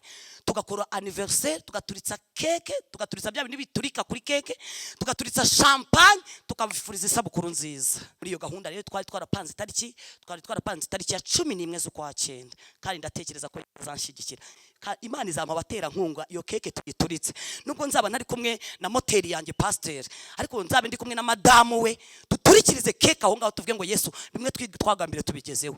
Ubu ndiri kubipanga n'umugore we, niho turi kubipangira kugira ngo gahunda igende neza. Mwamvugira ngo amen. Ibyibigo byo iby'ikigo cyabari abantu byo ni birebire, Yesu akomeje kubikoraho kandi azabigenza neza. Ibyo byose ni projet twari dufite, ariko tuyifitiye barabo mu mihanda, kuko natwe tuvuyeyo nitwigeze tuza ngo twumve tunejejwe no kwicara ku ruhimbi cyangwa kuba mu materaniro. Twumvisha umurimo munini ari wo gusanga bariya mu mihanda. Iyo nagiyemo mba numva Yesu anjyanye mu banje, buriyo mwambonye mu biterane mba numva nageze aho neza ku Gasima aho bari, mba numva nageze mu mugambi w'Imana. Imana yari yaragambiriye ku buzima bwanjye. Imana ihabwa icyubahiro. Bacungiraga umutekano munsi y'ibiraro, bukeye munsi y'ikiraro kiruzura, huzuye amazi yuzuye, babura aho banshyira nk'indaya yabo. Batangira kujya bacumbikishiriza mu bikoni by'abaturage, bagacunga umuturage aryamye bakanjyana bakanseseka mu gikoni, nkaryamishamo yanda ya wa mwana. Nta muturage ugeza nagaho igitenge, na mama wambyaye nigeza nagaho igitenge, ariko Imana indindira umutekano kuko yari yaravuganye na mama. Birashoboka ko umubyeyi atamenya ubuzima urimo, kandi Imana yabyemeye. Burya nta umuntu n'umwe wo kukurengera uhari, ariko Imana nibyemera n'abantu bazakurengera. Vana urubanza ku bantu ngo ntibasura ntibaza aho ntuye. Imana itagusuye twe ntitwagusura ngo tukumenye.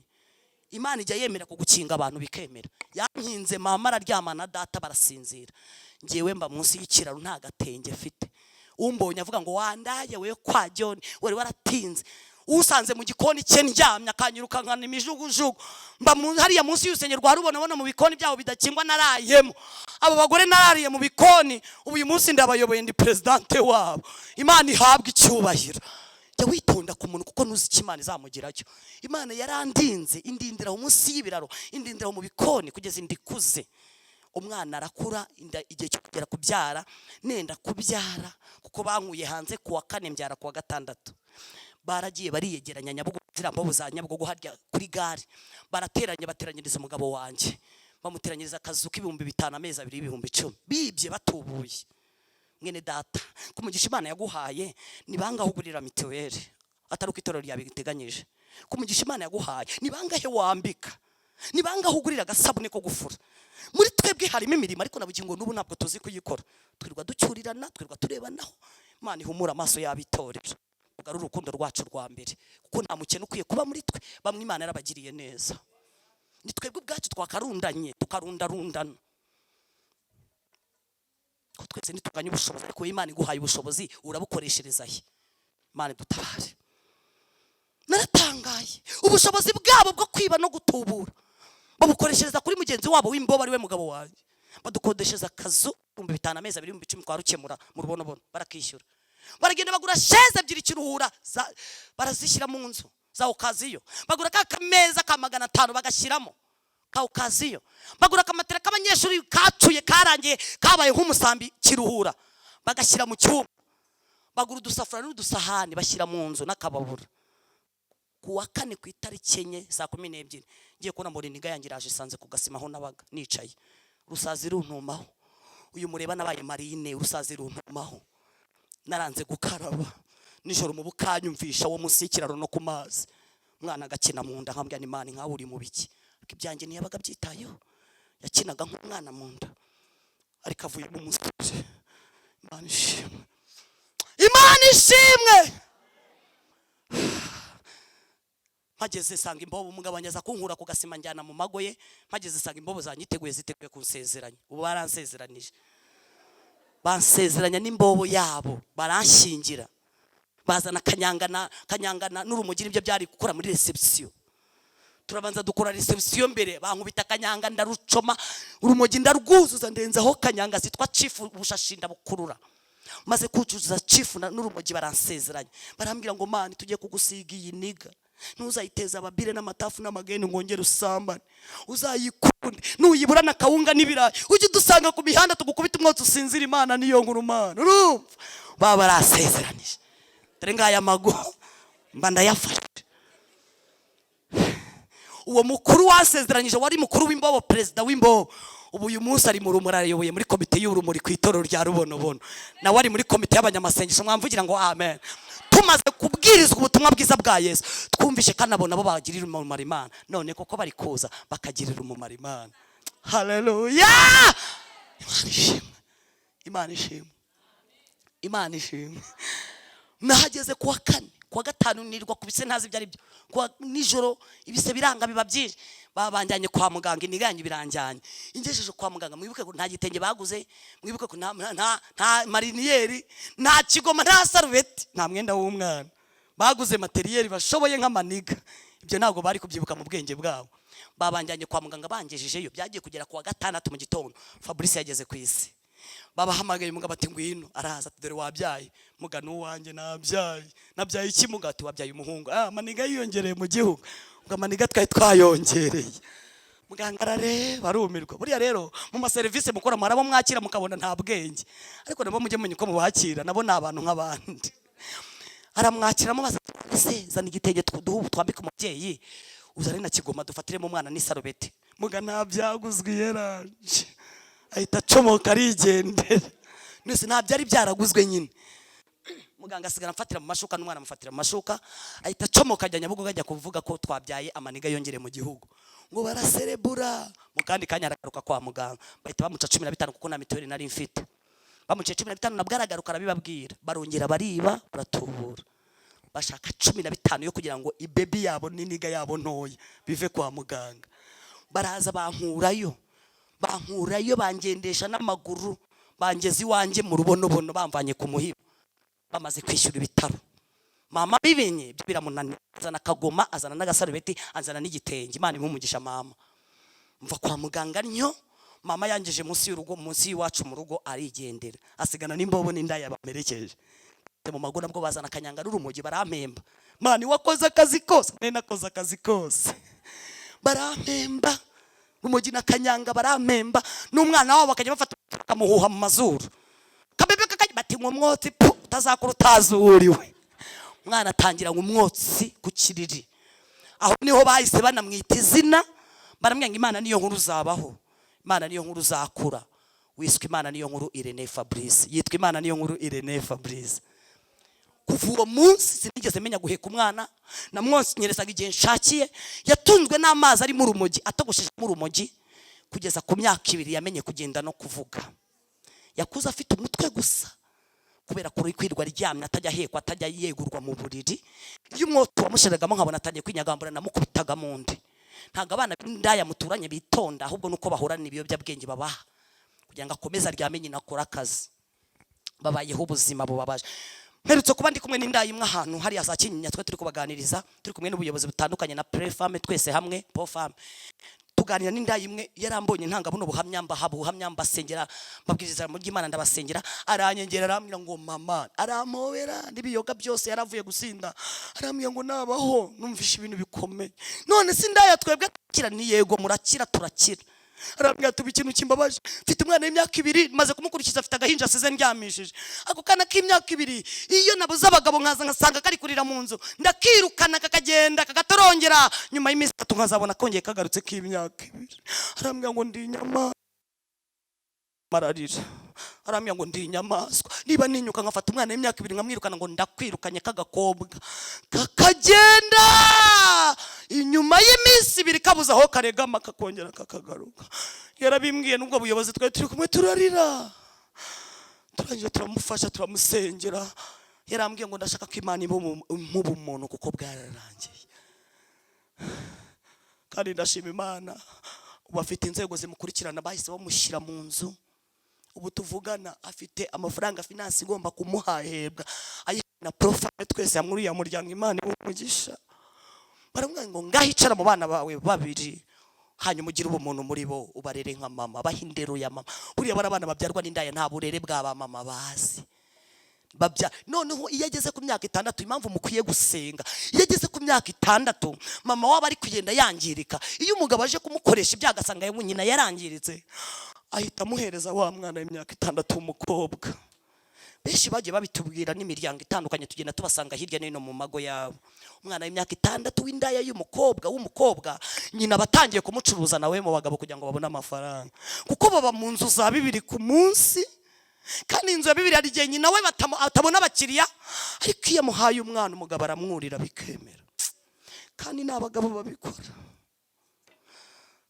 Isigeze ahantu hasharira. Mwebwe tuba muri ubuzima busanzwe, hari ibintu turi kugenda duhurira nabyo hirya no hino ku matere tukumirwa, ariko dusenge sibyo yemwe. Umuyobozi hano yeza asengera abana bari kwigira ibiraro ariko bindaya, asengera indaya, asengera imbobo. Ndavuga ni Imana imumpera umugisha. Itorero nitwe dukwiye kugira umutwaro ukivaho, kuko we ntacyo babibitse byasezeranijwe birimo n'imbaraga zibizakorwa. Ariko uri hariya muririra, Imana izakurengera vuba. Imana ibaho umugisha, Imana ihabwe icyubahiro. Soza ndashima Imana yangiriye neza, kuko yankuye mu muhanda maranye n'umugabo imyaka 2 naramunaniye, mukubita amanywa nijoro, turwana amanywa nijoro. Yesu yamaye agakiza ari narananiye, wa mugabo yanyirukanye, nibyo nashatse kuvuga. Yesu yamfashe mu rugo, amfatira mu nzu mu cyumba nijoro nicaye, arampamagara n'ijwi rye ryiza, arambwira ngo mama Fabrice we urarushye n'indarushye. Rirambwira ngo mu gitondo duhurire mu nzu yanjye ndakugirira neza. Mu gitondo umugabo yanyirukanye, hakugira ngo njye iwacu cyangwa njye gushaka indi nzu mbamo mbindaya, habwo mbyuka nza mu nzu y'Imana. Ngeze mu nzu y'Imana asanga hateranye babagore basenganye na mama, baranyakira banyicazaho, nicara inyuma iriya. Bahamagaye bihana sinabyumva, baririmbye sinabyumva. Ubu hari ibintu dukorera mu nzu y'Imana abandi bakabona n'inzozi, kuko mwebwe muri ba nyirabyo buriya pendo muvuza.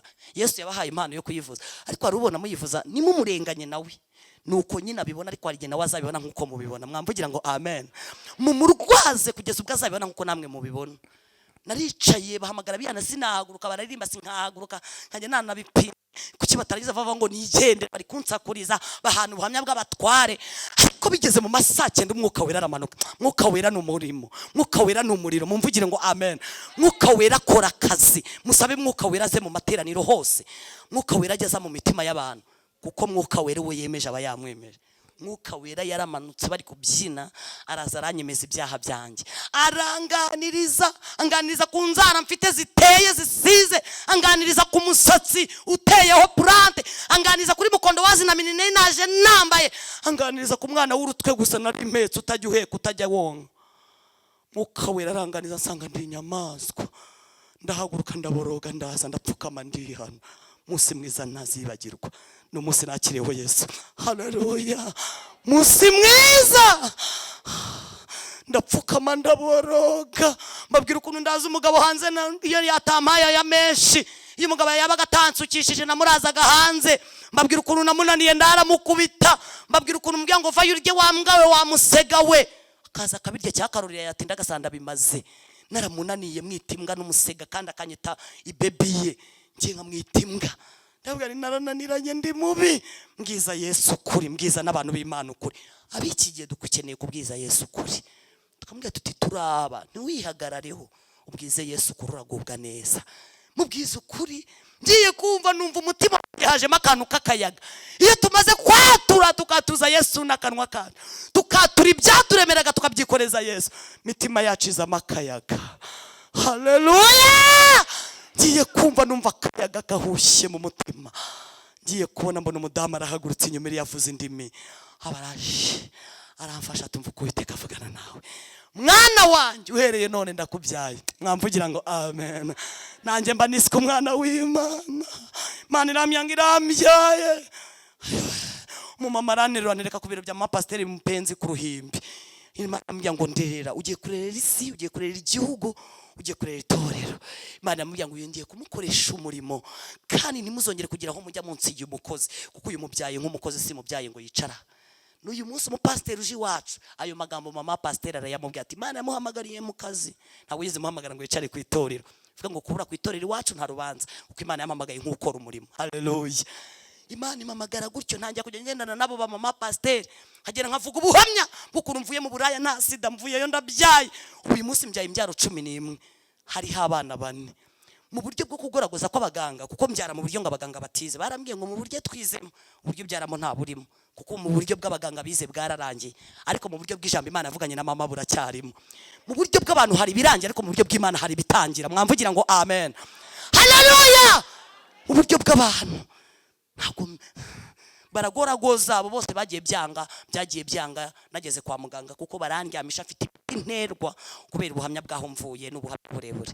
Ariko muri uko kugoragoza kw'abaganga bankuriyemo abahungu 2 n'abakobwa 2. Imana ibashoboje, abana banjye 4 bariho. Haleluya.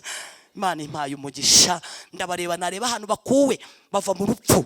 Ni bwa buntu bankuramo, bankorera general, bambaga kuri general, nkorerwa cesarienne, mbyarira kuri general kuko nta kintu kinya kimfata. Bindi binya byose babishyamo bigasota kubera imbaraga z'umwotsi n'urumogi. Hanyuma general nkayibamo iminsi 3 hariya naricura, bakankuramo akantu k'ikiro na 300. Hariho no bankuyemo afite ikiro. Abo bose bavuyemo abakobwa b'inkumi n'abasore b'inkumi. Yesu arabasha. Ijambo rya Yesu rifite ubuzima. N'utuntu baba bagaragura muri kuveze, dupfa twongera tugaruka.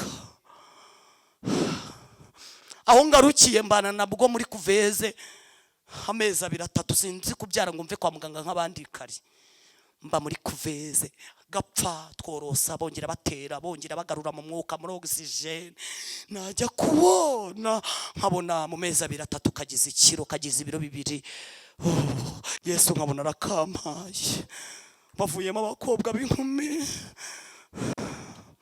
n'abasore. Imana ihabwa icyubahiro. Womeruka kubyara bari muri materineri ya 2, kagize imyaka 4, kitwa Niyubahwe Sabe Clovis.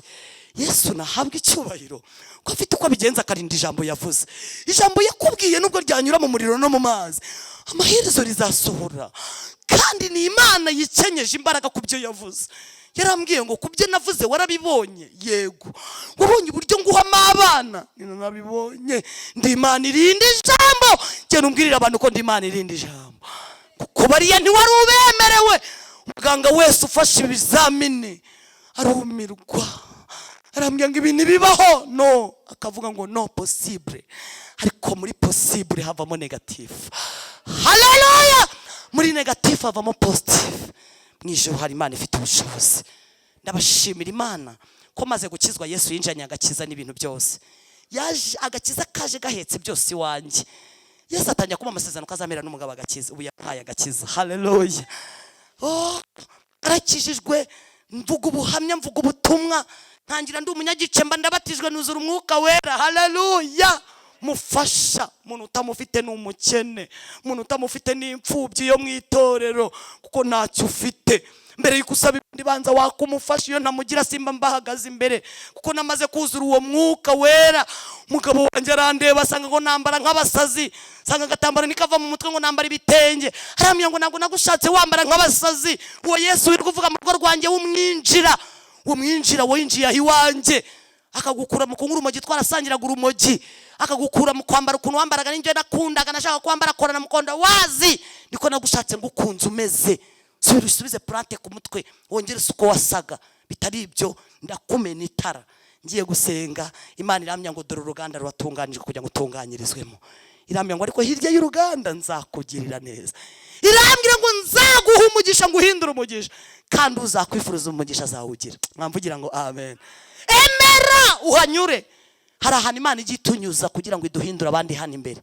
Muri aho rero nyuze ndashima Yesu ko tutabwanyemo, ahubwo tuvanyemo neza, kandi tuvanyemo ubuhamya bwiza. Kuko ninjiranyemo amakuru, nasohokanyemo andi makuru. wa mugabo yarankubise kugeza ubwo fata bino birahure mbifashe nabyambaye kubera umugabo inkoni zo kubibambasa muza n'ibibambasi ambwira ngo arashaka gusiga amena itara n'ijisho ngo kugira ngo abagabo bo mwitorera hatazagira umbenguka. Maze kubona kamenaguye amaso nyakujya cunga ntwita kankubita ntwite zikavamo. Ndakubitwa umugabo ankubitira ibi bintu by'agakiza ambwira ko tutagisangira umugi kandi kuko nitwaye tukirusangira ntabwo nari nyimeze uko ashaka ngo nemeze uko Yesu ashaka. Ndakizwa numva mpagaritswe ku musaraba. Umugabo akora byose akageza n'indaya mu nzu nkakingura bakinjira mu nzu y'icyumba na saro nkaryamana n'abana banjye muri saro. Yesu akambwira ngo uko wagenje nawe ni kuri kugenzwa. Hari abagore baraye bari rubabikiye abagabo nawe ihangane nanjye nkihangana mu nzi wanjye. Yesu akambwira ngo nzakugira umuyobozi w'abandi bagore ntabwo wazanyoberera abagore umusevire. Ihangane kugira ngo nawe uzabwira ihangane. Yesu ashaka kuguhereza kwiga isomo utazigisha abandi niko akora kandi diplome igira akazi byihuse ntago ari nizo mwisi. Ndashima Yesu twanyuranya aho hantu kandi twanyurana neza. Bakabyuka mu gitondo akamwishura nkamuherekeza akagenda. Igihe kigeze arambwira ngo reka barokore muri ibigoryi ni yego. Arambwira ngo none reka nkwereke ahita yigendera afata ibyo arigendera. Ku 8 basohoye mu nzu mu muganda rusange uyu mureba natoraguye amakara muri rubanda nkajya shyushya amazi nkajya abana banjye ari amazi gusa. Nabonye aho umuntu akizwa kandi ibyaha bikomanga ngubeho ariko ukababwira ngo ndi umukristo nzahora ndiwe mu bintu byose. Barakoma umugabo yantereye muri karitsiye nakoreyemo Burayi ana hagati y'abagabo naryamanye nabo ana hagati yabo kandi narabaye umurokore. Bamenye ko umugabo yanaye batangira kujya bakomanga bansora mu nzu umuganda rusange. Ababonye uburyo bakaza gukomanga mbibutse ko amakuba yacu ntago ari abadayimoni bakwiriye kwinjirira ngo bagukoresha ibyaha. Mu makuba yawe aho naho garagariza mu cyuri cyo zamura ibendera y'Imana kuko ntabwo uzahora kuri ako gataro nta nubwo uzahora kuri ubwo gucunaguzwa. Yesu azakugirira neza kandi ndabifuriza kuzasohoka amasomo mudafite ipfumu. Haleluya.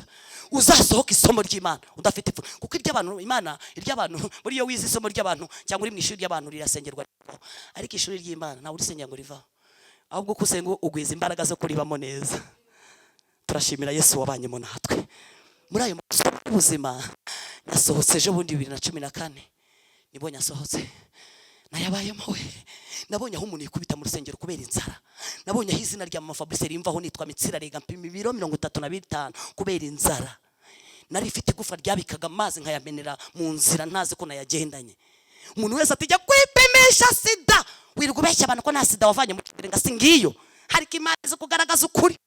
Bene data mureka abantu batuvuga uko bashaka ariko hari Imana yatuvuzeho abantu bataravuga. Guma ku ijambo wavuganye n'Imana kuko iryo jambo uzabugize neza n'uryitaho. Bireramye ngo rimeze nk'itabaza rimuri kiri birenge.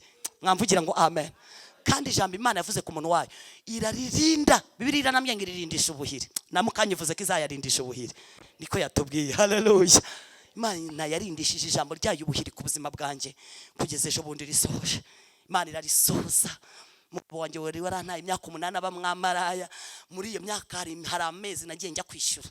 Nkajya kwishyura ku ndaya yajya ku ndaya nkasanga indaya yamutwaye ipantaro bamugumanye bari kumuhondagura bamwibye ayo yajyanyeyo bari no kumuhondagura ngo yishyure.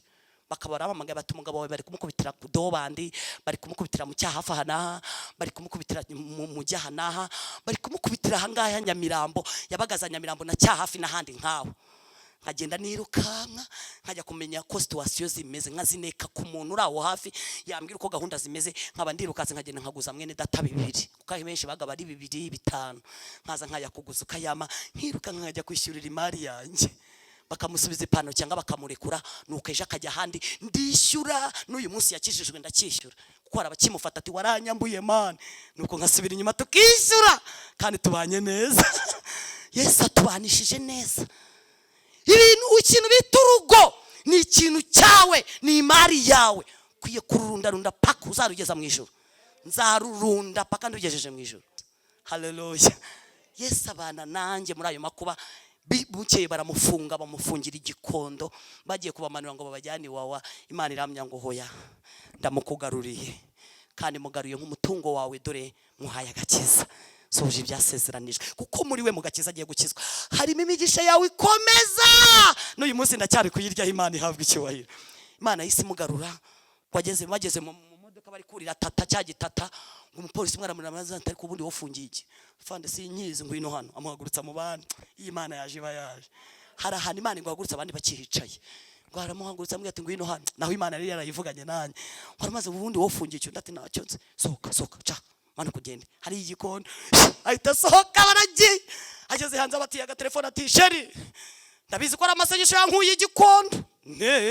Nari maze iminsi ndi igikondo, narabimenye nje narasenze sinakugeza, ariko narasenze nari nzi kwenda abagore bayi bandi bari kukugeraho mu myaka 8 wantaye. Arambya ngo hoya namundaya yangezeho, ngo ariko amasengesho yawe burya nubwo mutabana zikamasengesho yawe usenga amugeraho. Amasengesho arambyaga amasengesho ni yankuye igikondo. None sheri wambabara nkagaruka kufatanya nawe kurera abana. Ndambwira nibanguka, Imana imaze iminsi mbwira kuje, ngiye kubona mbona arahingutse n'ibikoto nibyenda byuzinda z'igikondo. Iyo myenda twayijugunyeje wa toilette nabugingo n'ubu niyongeye kuyimeswa ngo yambara. Bamushyuje utuzi, shyize mu rurabo, neguye ururabo ku meza, ndagiye natsa agatoki n'utudodo kwa mudive muri butike, mba ndatogosheje vuba vuba nondora iniga yanjye. Nari ngize amahirwe Imana yanjye yigaruye mu mago yayo, ndayondora mpamagara Pasiteri Kamanzi na mwarimu Eugene, ndabwira ni iniga yanjye yagarutse mu mago yayo, muze munsure. Bati uyu munsi nta mwanya dufite, tuzaze ejo. Ngiye kubona mbona baraje bazanye agasukari n'agafuka igikoma n'agaceri. Bari bahumugisha basura iniga, mpamagara abanyamasengesho, mpamagara ababyeyi, mpamagara komite y'ababyeyi, uje wese ntazi imbokoboka akaza yikoreye. Bukeye yarambwiye atari kuziko nta mureyo mbonye. Umugabo wanjye ni wa mureyo mwajyaga mubona wagendanaga na Rwarutabura, yagendaga yikorera ku ngodora, amafoto hano ndayafite, yagendaga yikorera ku nguka kama umuriro mu muzi, yambara ikimasike, yambaye amayogi na suvi irimo ibipirizo, agenda hamiriza na Rutabura. Bamwitaga Rasta Gacuma, niwe mwajyaga mubona wari warasaze we na Rwarutabura. Yesu yaramupofotse, Yesu yaramuzanye amufata, mufatisha imbaraga, amwambura ziriya mbaraga zamwambarikaga ubusa, akambara suvesi nyina agashyiramo ibipirizo, akirwa zenguruka Kigali yose oreyo nakunguka kamumuriro. Ndashima Imana yamamagara mugabo atarashya ubwonko. Mana yaramurinze, narakangutse. Ibiryo by'abarokora uko birya bikamukangura. Ayiwe yasorute yanyu munyuranamo, abarokore banyuranamo iwanjye iramukangura. Arambwira tuzi ko nta mureyo mbonye hane, nta n'umusinzi twasindanye mu kabari tumarana yanjye naye mbonya ni we. Arambya ngo icyo nabonye n'abarokore mwagumanye, nanjye ngiye kuba umurokore. Haleluya! Musi Yesu yampembye neza, nukumpemba agakiza ku mugabo wanjye. Mugabo barakishishwa akizwa neza, aranyaturira akizwa neza. Abarabatijwe, umunsi yabatijwe nibwo yanyambitse no meta nambaye. Arambya atereka nguhembe warihanganye, abampembye neza nyambika impeta. Arabatizwa ava mazi menshi tutajya gusezerana, nanjye nambaye ikanzu yera. Maze icyumweru iwacu munanjye nabaye iwacu di nivanyemo ibirarane byose by'imyaka 10 nari maze nubatse. Ndavuga ngiye kwikuraho umwaka wose ku buryo ntazicuza, ubu nawikuyeho. Maze kumenya ko mfite ubukwe, nahise ngi iwacu mara icyumweru nambara amakanzu n'amajipo nanjye nk'abandi bakobwa. Mara icyumweru iwacu ndi muri fiançailles, kajya mpamagara ati sheri waryamye ni hoya, uryamye amashuka y'umweru se cyayi cyatsi ni nay'umweru, ariko fiançailles iraryoha mw'abakobwa. Yababa we, cyumweru cyari kinyishe. Byageze ku wa kane intege nke ziraza, ndamuhamagara n'umwana sheri ati karame wambare nka gusura, ati hoya tudakora ibyaha. Twavugiye imbere y'Imana ko uzongera kugaruka mu rugo rwawe ku wa gatandatu, ihangane ntiharagera. Ndambwira ni wambare nka gusura ko abafiance basurana, ngoya y'abafiance basuranye bakora ibyaha. Ariko Yesu afite ibintu we, hazadukora amadede, hazadutetesha.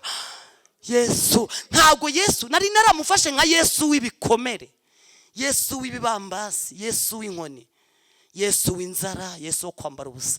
Ariko arambya ngo ngiye kukwereka urundi ruhande. Icyamo uyu munsi Yesu akakwemera kukwereka urundi ruhande. Yanyeretse urundi ruhande, sanga afite n'ibiryohera, hirya y'ibirura hari ibiryohera. Haleluya. Yo kuwa gatanu ndi mu mujyi, nanjye nagiye kureba imyenda bwa nyuma, tugiye kuyishyura na marene n'abafiya. Ariko mana nanjye nk'abandi bana di, nanjye ubu nagize samudi yanjye. kuri 17 z'ukwa karindwi samudi yanjye ntazibagirwa 2019. Mba ndagiye nanjye njya mu mujyi kureba imyenda, none ndiyo turi kugura bya bintu byose, kuko yari yarabwiye mu makazana ntwikurura nyine. Urumva umukobwa umaze icyumweru wabo bagombaga no kumutwikurura nanjye bishyingirwa bikankurikira. Abwira mama arangije nawe arabara, ariko mama nawe ni umuhanga, yihagararaho kwasi ku mukwe we. Umukwe wari wabonye ifaranga umugabo yakoraga muri Jaguar, abagande baramutwerera, Uganda baramutwerera, mu Rwanda baramutwerera, muri Kenya afite abantu ajya gufata ku kibuga cy'indege b'i Burayi, bose baramutwerera bati rasta rwose akiri intwererano. Yaba we nanjye akambwira ati ukeneye iki? Ariko ubukwe bufite amafaranga, abakobwa banjye bari hano, mwarindiriye Yesu azabamera ubukwe bufite amafaranga. Ibintu biba byijyana, umugabo akubaza ushaka iki? Ayo ibintu biba biryoshye. Mama rero wagiye gukarikira aravuga ati ndabona ibintu azinjirana mu rugo byibura bifatika ari by'ibihumbi 400. Mugabo aramubwira ati 400 turese n'umukobwa ati bitoki atambakara ati mari yuzuye ibikoresho, atagomba umukobwa wanjye kuza yikwije. Hego kumugabo arayabara, ubwa mbere amuha 200, kwa gatanu bwa muhandi 200 arayamuha. Ubu nanjye natwikure nk'abandi bakobwa amasorori mashya, amasafuriya mashya, muri marisha na varize nshya irimo imyenda mishya nk'abandi bana. Reka natwe turabana twavukiye amezi 9. Nubwo wijyanye ariko Yesu azagukoresha amadede mu gukira imbere y'Imana no gutindana n'Imana mu mbaraga z'ibiri mu byo yavuze izabikora. Haleluya. Turi muri ako kavuye ko gura ibintu dufungisha amakado, numva ijwi rirambaje ngo none se kumaze icyumweru utabi wawe ubeshe uzarwinjiramo gutyo gusa? None se burya Imana ni umujyanama mwiza. Yambaza ngo none se naguze ko abandi bakobwa bajya gusasa? Uzi koko ari ibyo. Bamamagaye Marene ntabwo twari turi kumare uri ati ndahana umenye ko nimugoroba saa 12 turajya gusasa. Araseka. Nese urajya gusasa umugore w'imyaka 10 umaze imyaka 10 yubatse ajya gusasa ibiki? Ni ndashaka gusasa nkivanaho umwaka wose cy'abandi bakobwa bakora byose nkabikora nk'abandi bana. Arambwira ati karabaye, yari mama pasteur mupenzi n'ubundi. Arambwira ati rwose ibyo ushaka byose nta kibazo. None umugabo ndamuhamagara, ntushaka abadiyakoni barinde baturinde ni kuko ndaza gusasa. Arambaza ngo uraza ndaza gusasa, ndava mu mujyi nza gusasa. Twavuye mu mujyi ya saa 5 y'abageni muzi, saa 6 batwikubise mu rugo mu Kiderenga kwa John mbambitsiye imyenda, nanjye saa 6 n'igice mbanuriye moto nk'abandi bana na Marene tujya gusasa. Sanga koko abaturanyi banjye barahari, bamabukwe barahari, baramukaze banjye barahari, imiryango yateranye. Nuko uko nagiye kwinjira nyumva afite isoni nk'abandi bakobwa, bose barambaza ko nje gukora iki. Urumva umugabo yaramubwiye atari kwa mama we, none nje gusasa, ntawe yabibwiye. Mba ndinje ndakomana mabukwe aravuga ngo karabaye, ngo nese ko bambwiye ko we wararamye wanyu uje gukora iki? Ndambwira ni mukecuru nje gusasa. Ati karabaye, bose baraseka. Ninjira mu cyumba cyanjye ndasasa na Marene arahasengera nyine, duteramo parfum natwe turakinga nk'abandi bana, tumanukana urufunguzo nari ndufite. Yaraye mu cyumba cy'abashyitsi. Ajya ambwira ati nibwo bwa mbere ntaraye mu cyumba cyanjye. Ati ubukwe ni ikintu gikomeye, ariko haleluya Yesu ni mwiza. Ndagenda bamubatije bwa mbere mu Gatsata hariya i Galilaya. Mushumba arabanza bivugaho ati wa muvuga butumwa wacu ujye dufasha mu biterane byo kurwanya ibiyobyabwenge. Wa mama Fabrice umugabo niwe tujye kubateza mbere, Imana yamuhaye agakiza. Yaniga yavuga abaratambutse mu ruhame paruwase yateranye, baramubatiza bwa mbere. Ajya gukuramo ikote yambaye abatizwa, ajya kwambara iry'ubukwe, asanga imodoka z'imikara zirangije kudekorwa. Ariko Yesu afite ibintu. Ubu Yesu yankubise ibintu, yankoreye ubukwe bw'amateka. Ndahiga ndavuga ngo nzagukorera. Haleluya. Hari igihe Yesu aguhuza n'ibintu ugahita uhiga ukavuga ati nsindagukorera ngiye kugukorera. Haleluya. Modoka ngiye kumva numva zinyuze mu Kiderenga bi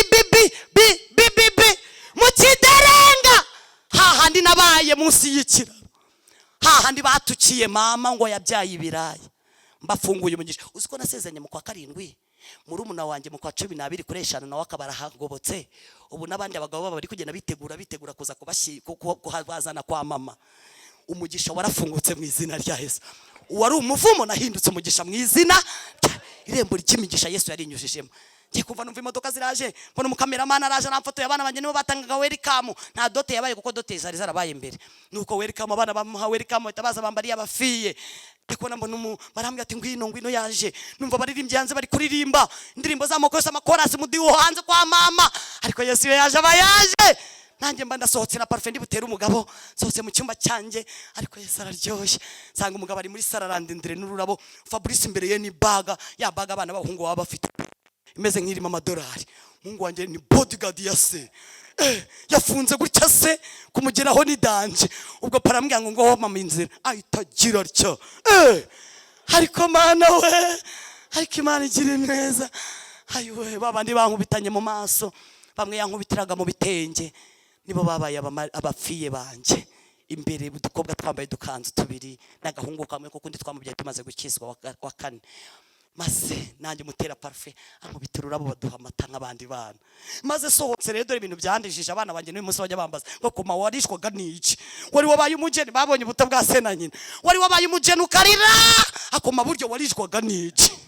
Niko birirwaga bambaza ngo narishwaga n'iki. Naho ibyandezaga ni imirimo Imana ikora. Ntabwo turizwa n'amarira y'ibibazo gusa, n'ibisubizo byaje nabwo Munsi iradufata. Haleluya.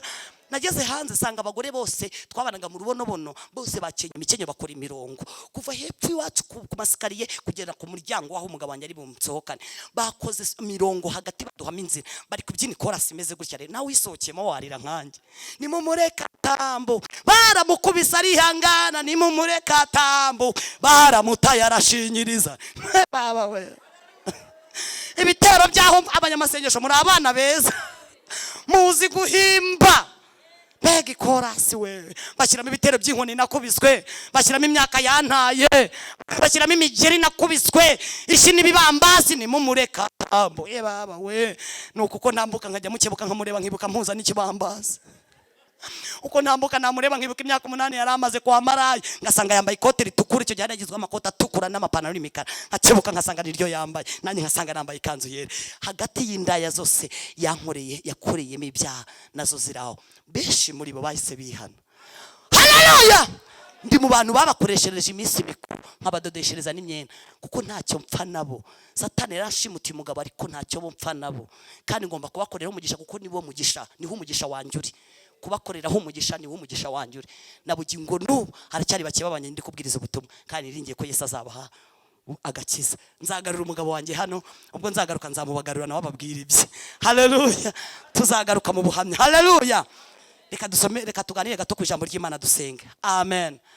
Yesu yaduhaye agakiza kandi aduha umugisha. Amen. Yaduhaye umugisha. Amen. Yesu yaduhaye umugisha. Uko tumaze gukora ubukwe, bosi we wa Kampala Yesu amubwira ngo rasta ngo nagutwerera ko ntabwo ndangutwerera ko nabishaka, none ndashaka gutwerera ko abuki. Nimupanga hano mujya kuryama mukaruhuka ngo amezi 2 muri jago bakureke ngo haya amezi 2 ugenda uryame n'umugore wawe muruhuke. Nanjye amezi 2 nyakubita mu kwabuki kubera Imana, nanjye nk'abandi bakobwa. Haleluya. Ndashima Yesu wangiriye neza. Amen. Tuvuyemo rero nibwo twasanze umurimo w'Imana kandi ubaye mugari. Imana iramya ngo ni njye Uwiteka ukoze ibiyubonye, genda uhumuriza abantu banjye, ubabwire ko hirya y'ibikomere bakomeretswa hari imbaraga zanjye z'ibisubizo. Ntabwo ndi Yesu w'ibikomere gusa, ahubwo n'ibitangaza ndabikora, nibyo batatekereza ndabifite. Amen. No mu byo utatekereje mu Mana bigize gute birahari. Hanyuma rero twakomeje kuvuga butumwa. Amen. Twakomeje kuvuga butumwa, soze dusenge. Twakomeje ivuga butumwa, abantu bakajya batwita inzererezi nge n'umugabo, bakavuga ngo ni inzererezi ntacyo bakora. Ariko ndashima Yesu ko yambwiye ngo nkukuye umwuka w'uruzerero, kandi mbahaye umugisha muri iki gihugu ngo kujya muvuga ubutumwa mufite n'ibyo mwikorera. Ubu uyu munsi ndumuvuga butumwa ufite n'ibyo nkora. Haleluya. Nahoze nereka mwarimu wanjye ama message menshi n'amanimero yawe ari kumamagara kuko bufite abantu nabwiye saa 11. Ndashima Yesu wamaye akazi mbohokeye mu kumukorera ko abakiriya banjye mbaha gahunda. Nkabwa ni saa 11 n'ebyiri ndaba ndi mu mujyi, muze munsange kuko ndi umudekorateri, ufite amakote meza, afite amakanzu, ufite n'ibikoresho bya decoration n'amahema. Haleluya. Abageni ni karibu. Haleluya. Yesu yampaye umugisha kandi yantuje aho umugisha, yansezeranye umugisha arawuma. Reka nsoze soreje mu ijambo ry'Imana. Twasomye ijambo ry'Imana hano riratubwira hano mu Bakorino ba 2 ibice byaho 3 umurongo waho wa 4 ngo ibyo nibyo twiringira, ngo byiringiro twiringiye Imana. Haleluya. Ngo kubwa Yesu Kristo, ngo si uko twebwe ubwacu dutekereza ko twamaze kubihabwa byose, ngo ahubwo byose tubibashishwa n'Imana. Ngo kuko Imana niyo itubashije, ugukiranuka ufite n'Imana ikubashije. Kuba uri hano ni Imana yakubashishije. Ntugire ibindi bintu utekereza, nuko Imana ikubashisha. Gukiranuka ufite Imana ihabwa icyubahiro. Ijambo ry'Imana ryatubwiye ngo niyo itubashisha kuba bigisha, kuba abakozi b'Imana, kuba Kristo bataraba inyuguti basomye ibitabo cyane. ahubwo turi abakristo buzuye umwuka wera. Haleluya! Imana yarantumye irambye ngo genda umbwirire abantu. Nibyo koko barasomye ndetse baracyasoma rwose, ni na byiza, ariko nimutunga Imana mu nyuguti, nimuyitunge no mu buryo bw'umwuka, mwuzure umwuka wera. Haleluya! Niyo mpamvu ijambo twasorejeho ryatubwiye ngo niba Kristo muri ubu bugingo, muri ubu buzima turimo, ari we twiringiye, twahindutse abagwa impuhwe kuruta abandi bantu bose. Kristo yabaye ibyiringiro byawe. Ibyiringiro byawe ntibyari bituye hirya ya Kristo. Tugiye gusenga Imana. Nganirizwa no magambo naganijwe ku bantu batatu ngiye gusengera. Umuntu wa mbere ni umuntu utarakira Yesu nk'umwami n'umukiza. Yabonye abantu bakijijwe, harabibona nk'ibintu by'iki, ni nk'abantu banataye n'umutwe, cyangwa akabona ni ibintu biraho bisanzwe. Ariko umuntu ukijijwe wakiriye Yesu ntabwo ari umuntu usanzwe. Imana yamumbwiyeho imbwira ko ngo ari imari yayo ku isi, kandi ngo aho hantu imari yayo iri ngo niho ijisho ry'Imana rihora. Bivuga ngo iyo umaze kwakira Yesu umwami n'umukiza uba uhindutse imari y'Imana, ijisho ry'Imana riguhoraho. Mumvugire ngo amen. Nubwo imigisha yo mu isi idahitakuzaho, ariko hari ijisho riguhoraho, kandi hari n'uburinzi bw'Imana n'ubudahangarwa bw'Imana, n'iby'Imana igutungisha bihore iruhande rwawe. Uko niko umuntu ukijijwe ameze. Icya kabiri, n'undi muntu wari ukijijwe aragwa abivamo, kandi aguma mu rusengero, arakomeza agaterana, akomeza agasenga ryo no mu matorero aho basenga, ariko na bugingo n'ubu ntarabyuka. Uyu muntu rero Satani nawe amubitse kugira ngo amwice vuba ataragaruka mu buntu bw'Imana. Kandi ijwi ry'Imana rimuntumaho rya muntu myo rimbwira ngo mubwire uyu muntu umeze gutya yumvira Imana uyu munsi, kugira ngo Imana yongere musubize mu muhamagaro, yongere mutereke bugufi bw'ibyasezeranye, yongere mutereke mu byavuzwe nayo, kuko urishuka cyane. Iyo waguye uba uri hirya y'Imana, kandi burya ubuzima budafite Imana bwose buzapfa, kandi buzapfa ntabwo buzibukwa. Imana ikurengere uyu munsi, wumvira Imana uve ahantu wari uri. Undi wa gatatu ndi busengere ni umuntu uri bona ngo yituragura mu byaha. Naganijwe uburyo hano hanze hari imbaraga zishinzwe kwanduza abera, kandi ngo izo mbaraga zamara kukwanduza ngo zikagutuza mu mahoro, zikakubwira ngo tuza, humura, ntacyo uzaba.